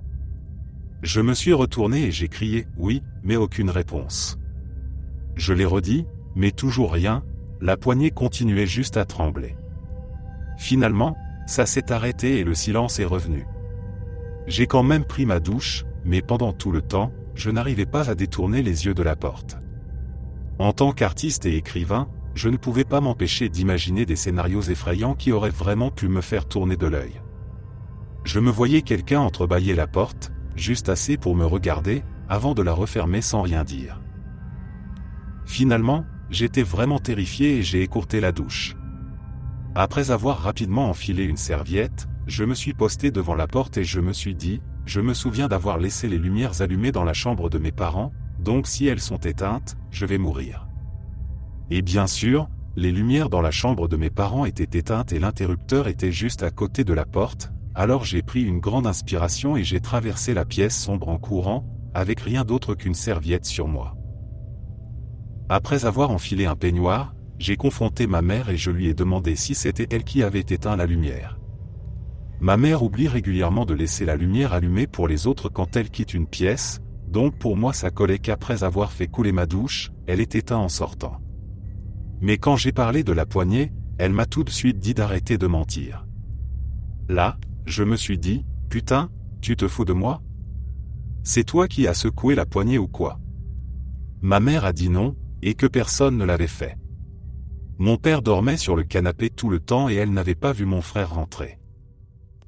Là, je me suis dit que c'était forcément mon petit frère, ce petit con, parce que j'aime bien secouer la poignée de la salle de bain 1 ou 2 fois quand il est dedans pour lui faire peur, donc il avait dû me faire une blague en retour.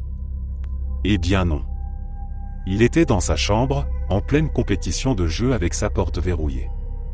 Après sa partie, je lui ai demandé et il m'a dit qu'il n'avait rien fait, il était dans sa chambre à jouer, même en train de rager, donc il n'était vraiment pas d'humeur à me faire une blague.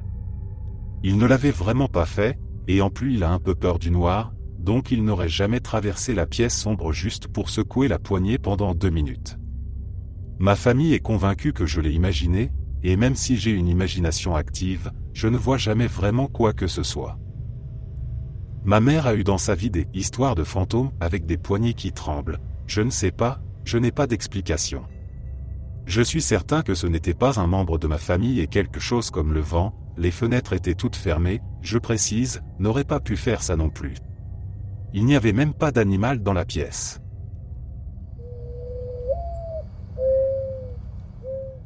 Dans les années 1990, le bar s'appelait le Gaslight, aujourd'hui connu sous le nom de George's Tavern, car il se trouve à l'angle de Halsted et de George Street. Michael Jordan et les Bulls tentaient une nouvelle fois de passer l'obstacle des Pistons de l'NBA pour atteindre les finales.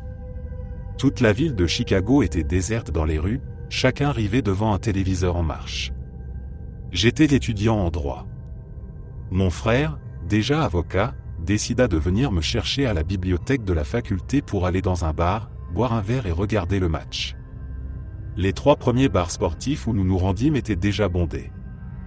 Nous avons donc opté pour le Gaslight. C'était un bar d'angle avec 2 grandes baies vitrées du plafond au sol le long du trottoir étroit et une porte principale qui s'ouvrait directement sur le coin de Halsted et Saint-Georges. Le bar lui-même, là où se trouvaient tous les téléviseurs, était noir de monde, mais la petite table pour 2 personnes près de la fenêtre la plus au sud était libre. Une autre table, occupée et avec une meilleure vue sur les écrans, se trouvait devant la fenêtre la plus au nord, juste à côté de la porte. Il faisait froid, sombre et il pleuvait. Nous en avions assez de chercher une place de parking et un bar pas complet, et le match avait déjà commencé. Tant pis. Nous prendrions cette table. Je me frayais un chemin jusqu'au comptoir pour commander 2 bières, les premières de la soirée. J'entendis une à mon frère et, avant même de m'asseoir, une jeune femme d'une vingtaine d'années apparut sur le trottoir, juste de l'autre côté de la vitre. Elle avait un visage ovale, une peau claire, des cheveux bouclés châtain clair, des taches de rousseur et de magnifiques yeux bleus. J'étais debout, elle marchait sur le trottoir du sud vers le nord, en direction de l'entrée du bar. Je distinguais clairement ses iris, les taches de rousseur sur sa nuque, les 2 boutons ouverts de sa longue chemise de nuit blanche en coton ornée de petites fleurs jaunes, alors qu'elle passait à peine à 1 mètre de moi. Son expression trahissait un choc profond. Ses 2 mains étaient ouvertes, paumes tournées vers le ciel, à hauteur de la taille. Elle fixait droit devant elle sans cligner des yeux et ne me regarda pas une seule fois, alors que j'étais à quelques centimètres seulement, dans un bar vivement éclairé. Je cognai ma tête contre la vitre pour regarder ses pieds. Elle était pieds nus, sous la pluie, sur le trottoir froid, par une température autour de 4 degrés, en pleine tempête. Je me dis intérieurement que quelque chose d'horrible avait dû lui arriver et qu'elle avait dû sortir précipitamment de son appartement un peu plus au nord. Sans un bruit, je reposai rapidement ma chope intacte et, sans la quitter des yeux, je me dirigeai vite vers la porte d'angle. Dans ma tête, je préparais déjà ce que j'allais faire. Sortir sur le trottoir, lever les mains ouvertes, paume en avant, pour ne pas l'effrayer. Lui dire calmement que je m'appelais ainsi, que j'avais vu qu'il s'était passé quelque chose, que j'étais là pour l'aider, qu'elle pouvait rentrer dans le bar avec moi, que nous appellerions la police et que nous allions la protéger. Je regardais vers la fenêtre nord, mais je ne la voyais plus. Elle avait dû être masquée par la fine bande de briques qui séparait les deux vitres. Peu importe, dans son état, elle ne pouvait pas courir. Je poussai la porte et débouchai sur le trottoir, m'attendant à la trouver à quelques mètres seulement. Mon esprit refusait d'accepter ce qu'il venait de voir. Elle avait disparu. Elle n'était nulle part. Je voyais 3 pâtés de maisons plus loin dans la rue, tout était vide. Je refusais encore ce que mes yeux me disaient. Elle avait peut-être fait demi-tour et était repartie vers le sud. Je passai devant la première vitre, puis la seconde. Mon frère, à l'intérieur, buvait sa bière. Nos regards se croisèrent tandis que je continuais. J'étais maintenant en mission, déterminé à trouver cette jeune femme et à l'aider. Le commerce suivant était une petite boutique d'électroménager. J'essayai la porte. Fermée. La lumière de sécurité montrait une salle d'exposition vide. Plus loin, une maison avec une clôture métallique moderne qui courait sur toute la longueur de la propriété. Pour y entrer, il fallait passer par le portail tout au sud. Personne n'était là, ni devant le bâtiment, ni près de la porte. Personne, même en courant à toute vitesse, n'aurait pu regagner cette maison depuis l'endroit où je l'avais vue pour la dernière fois, en si peu de temps. Je revins sur mes pas, vérifiant de l'autre côté de la rue. Je m'avançai même au milieu de la chaussée pour m'assurer qu'elle n'avait pas tourné à droite, traversé entre les voitures garées et trébuché. Je regardai vers le nord. Personne dans la rue ni sur les trottoirs. Je retournai vers l'entrée du bar et la dépassai. Peut-être avait-elle couru au moment où je passais la porte. C'était impossible, mais peut-être. Un couple remontait Saint-Georges et s'apprêtait à entrer dans le bar. Je leur demandai s'ils avaient vu une jeune femme en chemise de nuit passer près d'eux ou traverser la rue juste avant. L'homme et la femme me regardèrent d'abord comme si je plaisantais, puis, voyant mon sérieux, répondirent tous les deux que non. Je me retournai sur le coin de rue. Je savais qu'il était impossible qu'en 5 pas à peine, une jeune femme pieds nus en chemise de nuit ait pu disparaître alors qu'elle n'était jamais à plus de 4 mètres de moi. Peut-être était-elle passée entre les voitures, avait traversé de l'autre côté, était tombée, et s'était relevée pour entrer dans le bar pendant que je vérifiais la boutique. Je rentrai. Je posai au videur une question qui me fait encore grimacer aujourd'hui. Je lui demandai s'il m'avait vu sortir. Il répondit oui. Je lui demandai si, depuis, à part moi et le couple, quelqu'un d'autre était entré. Il répondit non, avec un regard qui signifiait clairement qu'il me prenait pour un original. Vaincu, je rejoignis mon frère à notre table. Je lui demandai s'il savait pourquoi j'étais sorti du bar. Il répondit que oui, pour aider la jeune femme, et demanda où elle était. Je lui demandai s'il m'avait vu passer devant lui. Oui. Je lui demandai si elle était passée une première fois devant lui, en direction du nord. Oui. Je lui demandai si elle était repassée dans l'autre sens. Non. Il l'avait juste vue passer une fois, puis moi partir à sa suite. Il demanda de nouveau où elle était. Je lui expliquai qu'elle avait disparu. Que je l'avais vue passer, que ma vue avait été brièvement masquée par la bande de briques, que je n'avais pas cessé de regarder jusqu'à être dehors, et qu'une fois sur le trottoir elle n'était plus là. Que j'avais cherché partout. que je ne comprenais pas où elle avait pu aller. Et que, en réalité, il était absolument impossible qu'elle ait pu aller quelque part, car j'avais vu sur les 2 vitres tout le temps où j'étais dans le bar. Elle s'était volatilisée entre 2 rangées de briques, ce que je savais être impossible. Il trouva cela étrange. Je suis retourné m'asseoir à la même place plusieurs fois depuis. J'ai refait exactement les mêmes gestes. Je ne sais pas où cette jeune femme est passée. J'espère sincèrement qu'il s'agissait de quelque chose de paranormal. L'idée d'avoir vu une personne en détresse aussi profonde et de n'avoir pas pu l'aider me fait encore mal aujourd'hui. Je sais que ça paraît totalement inventé, et je comprends parfaitement pourquoi, alors croyez-moi si vous voulez, ou pas. Il y a eu une courte période où ma sœur cadette et moi partagions une chambre avec des lits superposés, d'après mes souvenirs, j'étais en haut et elle en bas. Ce n'est pas hyper important, même si ça joue un peu plus tard, je suppose. Il était environ 23 heures et nous étions simplement sur nos téléphones, réseaux sociaux, YouTube et tout ça. J'ai toujours pensé que ma maison était hantée, j'ai vécu pas mal d'expériences dedans, mais cet événement l'a à peu près confirmé pour moi. Nous étions allongés là et tout à coup, nous avons entendu un bruit statique extrêmement fort. Ça ressemblait à un tourne-disque vinyle qui ne fonctionne pas correctement, vraiment bizarre et déformé presque. Mon père possède bien un tourne-disque, mais il ne l'a pas utilisé depuis des années et il est enfoui sous une pile de livres et de vêtements. De plus, il se trouve dans sa chambre qui est à l'autre bout du couloir à l'étage, et ce bruit statique semblait provenir de la chambre où nous étions. Il était si fort. C'est la partie qui semble fausse et je comprends totalement si vous pensez que c'est le cas. Nous avons entendu un rire masculin guttural et très grave, qui semblait aussi venir de la chambre. Nous étions les seules personnes présentes dedans. Une explication possible serait que mon père riait. Cependant, il était en bas à ce moment-là, mes 2 parents aiment les films et la plupart des soirs, ils en regardent un et se couchent relativement tard, et ce rire était beaucoup plus grave que tout ce que j'ai connu de sa part. Ça m'a vraiment flippé. Inutile de dire que je n'ai pas dormi de la nuit. Et aussi, ça n'a peut-être rien à voir, mais je le mentionne quand même. Depuis cet incident, les souvenirs de ma sœur et les miens ont légèrement changé. Par exemple, je me souviens que j'étais sur le lit du haut et elle sur celui du bas, alors qu'elle jure qu'elle était en haut et moi en bas. Ça s'est passé il y a environ 2 ans maintenant et évidemment, oublier est très facile, mais ça me perturbe énormément.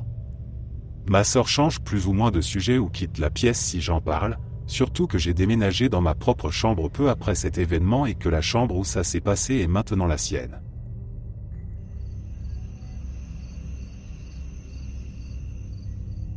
Il y avait ce démon qui a tourmenté mon ami pendant 1 an.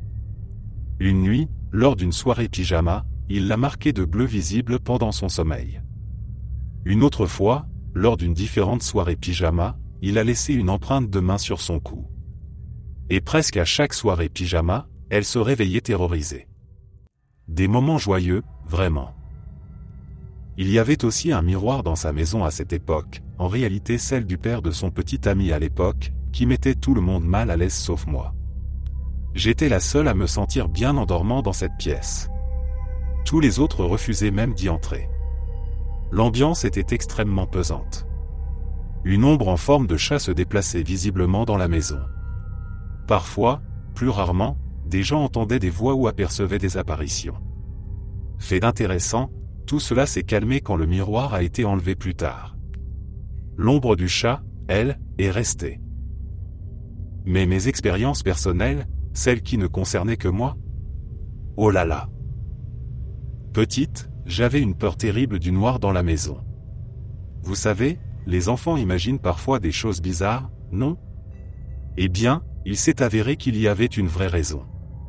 En grandissant, les week-ends, il n'y avait souvent que mon père et moi à la maison. Il travaillait à l'arrière pendant que je regardais la télévision à l'avant. Je voyais régulièrement des ombres se déplacer dans le couloir entre les 2 salles de bain, toujours dans le même sens. Je demandais à mon père s'il était allé aux toilettes. À chaque fois, il répondait que non. J'ai fini par arrêter de poser la question et je fermais simplement la porte. À la même période, j'entendais mon prénom appelé un nombre incalculable de fois. Là encore, je demandais plusieurs dizaines de fois si mon père m'avait appelé avant d'arrêter et de garder cela pour moi. Quand c'était trop agaçant, je hurlais verbalement sur ceux qui étaient présents pour que ça dégage. Une fois, j'avais les pieds posés sur une petite chaise. Mes parents mangeaient souvent sur le canapé, et j'avais cette petite chaise d'enfant en angle avec lui. Parfois, quand ma chienne Lassie passait pour se mettre à l'aise, elle déplaçait les meubles. Ce jour-là, la chaise était bien stable sous mes pieds relevés, et pourtant elle a bougé. J'ai tendu la main pour caresser Lassie et, pas de chien. J'étais toujours seul. Des années plus tard, j'ai appris que je n'étais pas la seule à avoir vu ces ombres. Mon père en avait vu une jeter un œil depuis le couloir en direction de la chambre. Alarmé, il avait fouillé toute la maison à la recherche d'intrus. Il n'y avait personne. Il n'a vu cela qu'une seule fois. Ma mère, elle, n'a jamais rien vu. L'activité a cessé pendant très longtemps. J'avais maintenant une vingtaine d'années et je vivais encore chez mon père. Ma mère était partie depuis le divorce. Vous savez quand on entend le bruit des clés de quelqu'un et qu'on reconnaît immédiatement de qui il s'agit? Mes parents avaient chacun un tintement de clés très distinct. Je jure avoir entendu celui de mon père tous les jours en train de déverrouiller la porte, et parfois même l'entendre s'ouvrir. Cela durait des heures chaque jour. Je vérifiais constamment la porte d'entrée. À ce stade, j'avais vraiment peur de devenir folle. De plus, à l'arrière de la maison, il y avait maintenant un ordinateur. J'allais dans ce petit bureau attenant à la cuisine pour jouer à World of Warcraft. J'entendais souvent des choses. Des sacs plastiques qui bruissaient alors qu'il n'y avait ni rongeurs ni insectes dedans quand je vérifiais. Les couverts qui s'entrechoquaient dans le lave-vaisselle. J'ai littéralement fixé les couverts immobiles tout en entendant le bruit. Là encore, je pensais que je perdais la tête. Jusqu'à cette nuit où je suis allé dormir chez une amie et que mon père a entendu ces bruits toute la nuit. Quand je suis rentré, je lui ai lancé un triomphant « Je te l'avais dit ». Tout s'est calmé après cela. Ce furent les derniers problèmes que j'ai eus dans cette maison.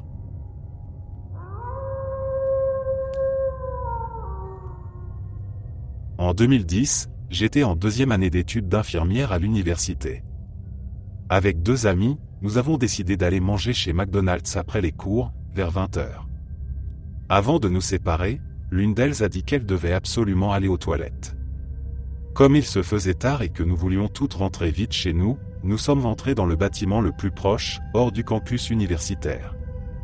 C'était l'extension d'un hôpital, plus précisément le bâtiment des laboratoires où tous les étudiants des filières médicales alliées avaient leurs cours. Il y avait là des animaux empaillés, de vrais os exposés, des produits chimiques et tout ce qui peut paraître effrayant pour la plupart des gens. Et surtout, la morgue, où arrivaient les corps fraîchement livrés. Un gardien se tenait à l'entrée.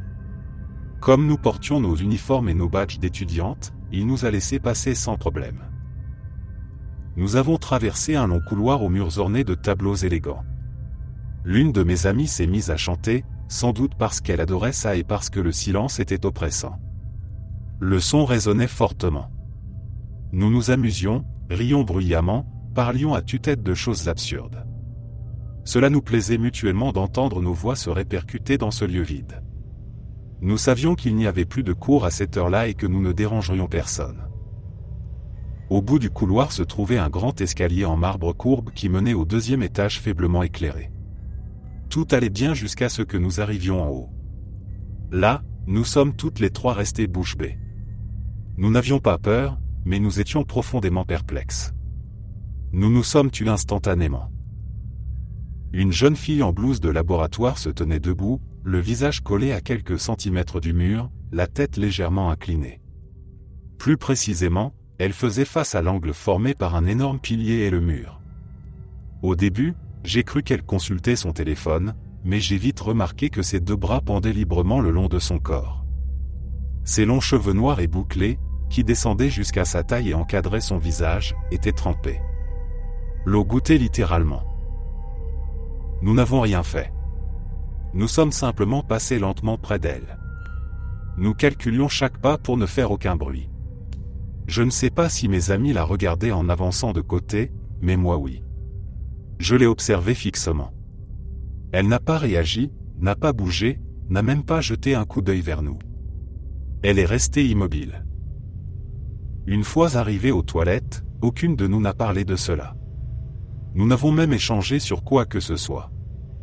Je ne sais pas ce qu'elles en pensaient, mais c'était étrange. Pas vraiment effrayant, juste profondément bizarre. Quand nous avons repris le même chemin pour repartir, elle n'était plus là. J'ai alors réalisé qu'elle se tenait auparavant à seulement quelques mètres de la morgue. La première porte en haut de l'escalier était justement celle de la morgue, où étaient entreposés les corps non réclamés de prisonniers donnés à la science.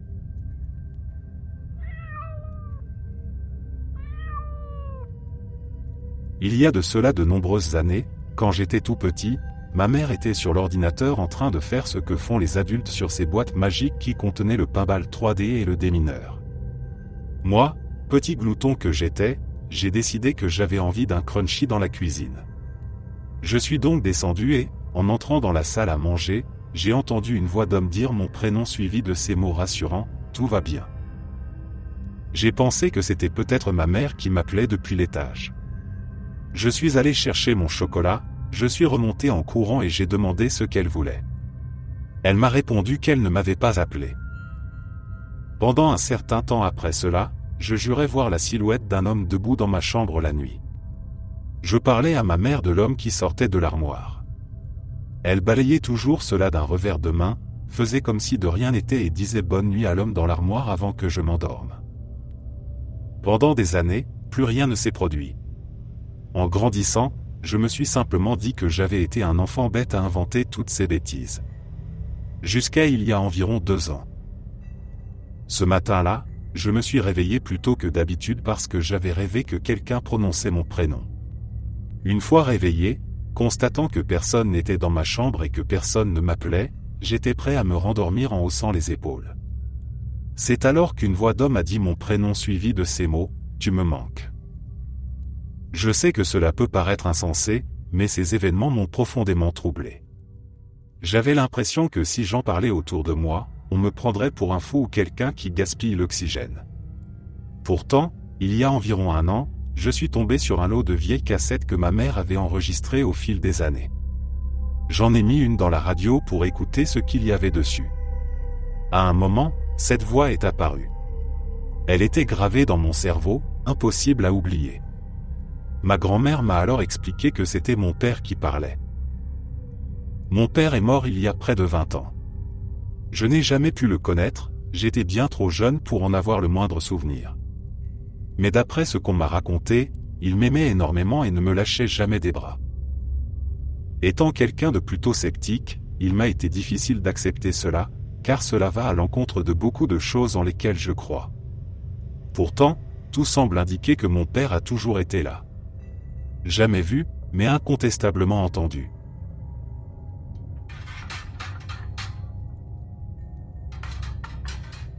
J'ai vécu dans une maison du CE1 à la seconde.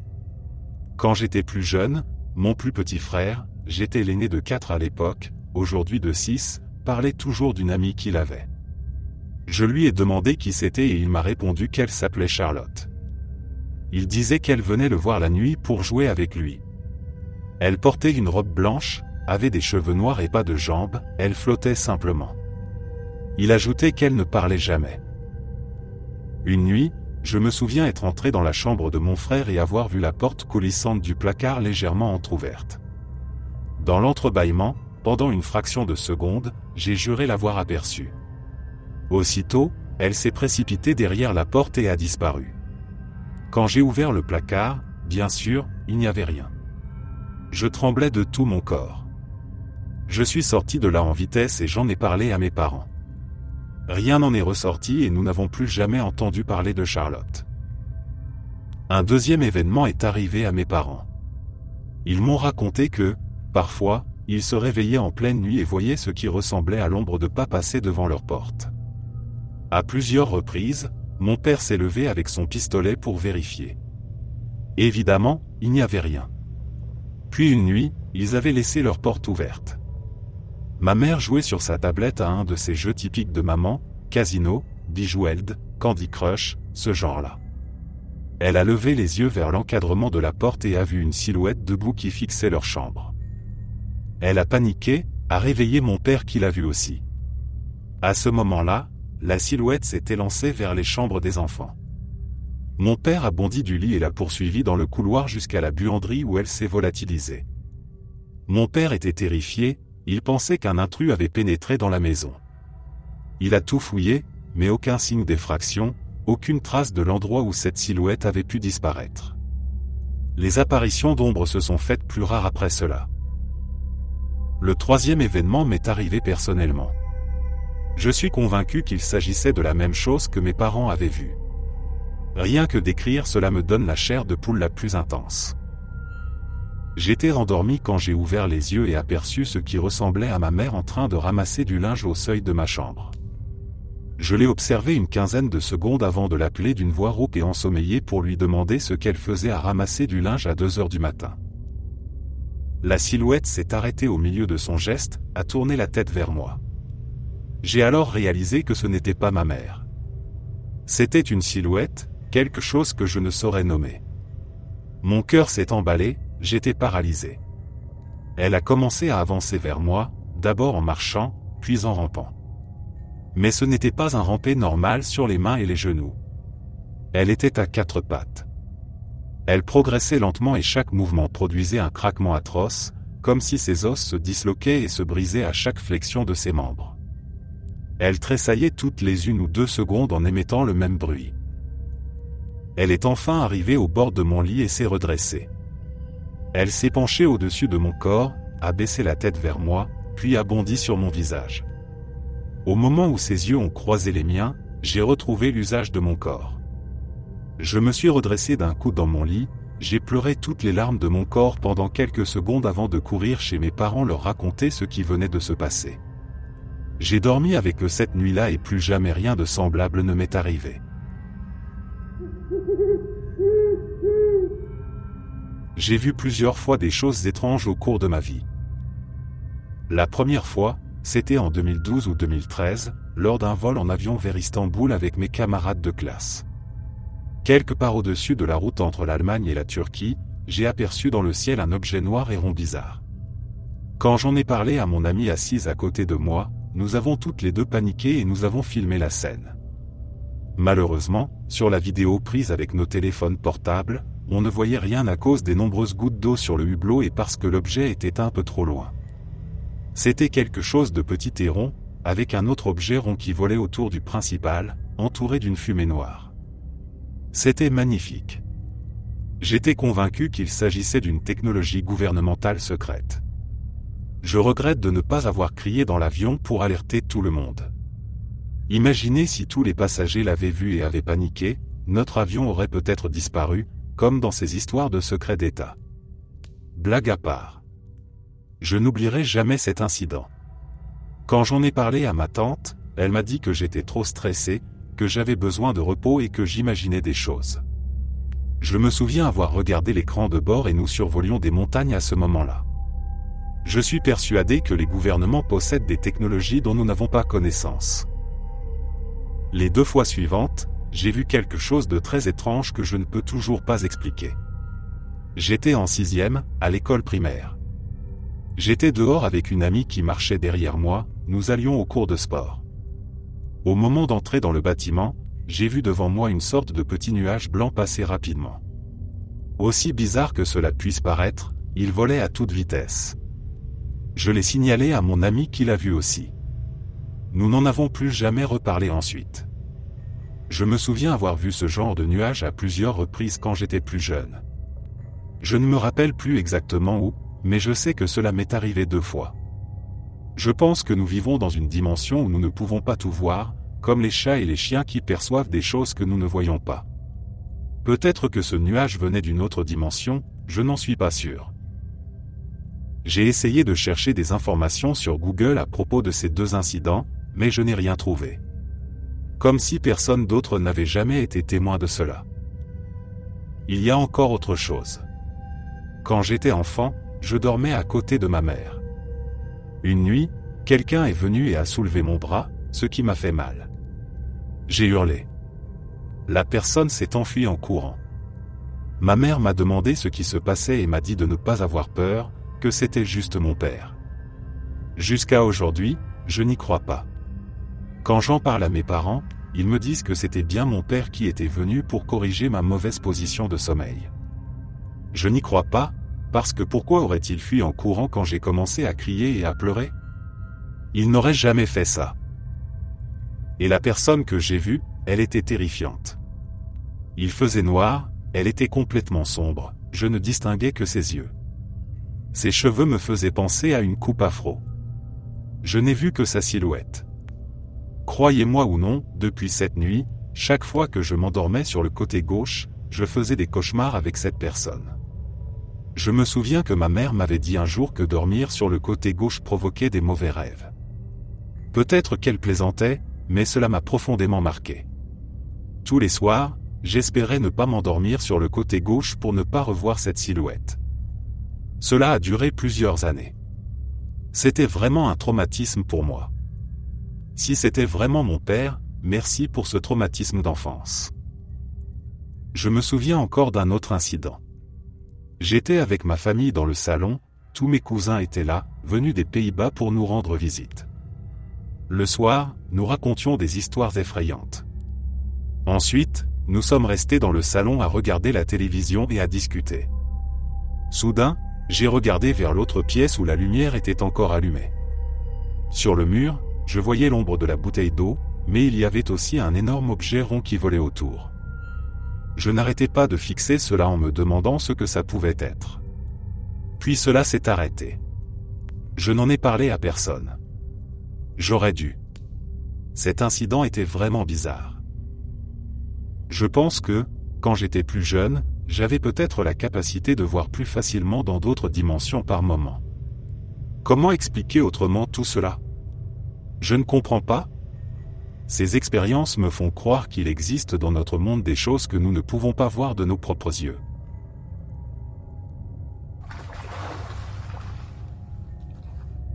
J'étais tout petit quand ma grand-mère habitait encore sa grande maison victorienne, celle avec les parquets qui craquent et les couloirs interminables. Dans le salon, au-dessus de la cheminée, trônait un tableau qu'elle avait ramené d'un voyage en Europe dans les années 60. Il représentait deux femmes élégantes d'une autre époque, l'une, plus jeune, assise au piano à queue, les mains posées sur le clavier, l'autre, plus âgée, debout derrière elle, un doigt pointé sur la partition, comme en train de corriger une note ou d'indiquer le tempo. Les couleurs étaient douces, un peu fanées, robe crème et bordeaux, lumière tamisée d'un salon bourgeois. Je passais souvent la nuit chez elle. Mes parents travaillaient tard, et ma grand-mère adorait m'avoir. Je dormais dans la petite chambre d'amis juste en face du salon. La porte restait toujours entr'ouverte, et depuis le lit je voyais parfaitement le tableau, éclairé par la veilleuse du couloir. Très tôt, j'ai remarqué que les femmes bougeaient dans le tableau. Pas comme des fantômes qui vous regardent ou qui viennent vers vous. Elles répétaient simplement leur scène, encore et encore, comme une boucle infinie. La pianiste abaissait lentement les doigts sur les touches imaginaires, son pied droit tapait doucement le rythme contre le sol, sa tête se penchait légèrement en suivant la mélodie qu'elle seule entendait. La professeure, elle, hochait la tête avec approbation quand la phrase était juste, ou fronçait imperceptiblement les sourcils quand une fausse note semblait arriver. Puis tout recommençait, main qui se relève, doigt qui repart sur la partition, hochement de tête. Il n'y avait aucun son. Juste ce mouvement fluide, constant, presque mécanique. Comme une animation d'aujourd'hui, mais sur une toile à l'huile. J'étais si jeune que ça me paraissait normal. Pour moi, certains tableaux étaient vivants, point. Je n'en ai jamais parlé à personne. Je regardais simplement le spectacle avant de m'endormir, fasciné par cette petite scène qui ne s'arrêtait jamais. Les années ont passé. La maison a été vendue après le décès de mon grand-père. Ma grand-mère a déménagé dans un appartement plus petit. Le tableau a disparu de ma vue. Je l'avais presque oublié jusqu'à ce qu'un jour, adulte, je rende visite à mamie et que le souvenir me revienne brutalement. Je lui ai demandé ce qu'était devenu le tableau des deux femmes au piano. Elle a eu un petit sourire triste et m'a répondu qu'il était enveloppé dans un drap épais, tout au fond de son placard, sous une pile de couvertures. Je ne l'accroche plus, a-t-elle simplement dit. Pour détendre l'atmosphère, je lui ai raconté en riant que, petit, j'étais convaincu que les femmes bougeaient la nuit. Que je les avais vues des dizaines de fois jouer leurs morceaux en boucle. Elle s'est figée. Son visage a perdu toute couleur. Elle a posé sa tasse de thé, m'a regardé droit dans les yeux et m'a répondu d'une voix basse, « Moi aussi, mon chéri. Moi aussi, je les ai vus bouger. Pendant des années. C'est pour ça que je l'ai descendu. Je pensais devenir folle. Personne ne me croyait quand j'en parlais. Merci de me dire que toi aussi tu les as vus. Au moins, maintenant, je sais que je n'étais pas seul à perdre la raison. » On n'a plus jamais reparlé du tableau après ça. Il est toujours dans son placard, enveloppé, à l'abri des regards. Parfois, quand je passe chez elle, je jette un œil vers la porte de sa chambre. Je me demande si, dans le noir, sous le tissu, les deux femmes continuent leur leçon éternelle, doigts qui dansent sur des touches muettes, tête qui hoche en silence, boucle infinie d'un morceau que personne n'entendra plus jamais. Merci d'être resté jusqu'à la fin. N'oubliez pas d'aimer la vidéo, de vous abonner et de partager vos propres histoires en commentaire. On se retrouve demain à la même heure devant ce feu.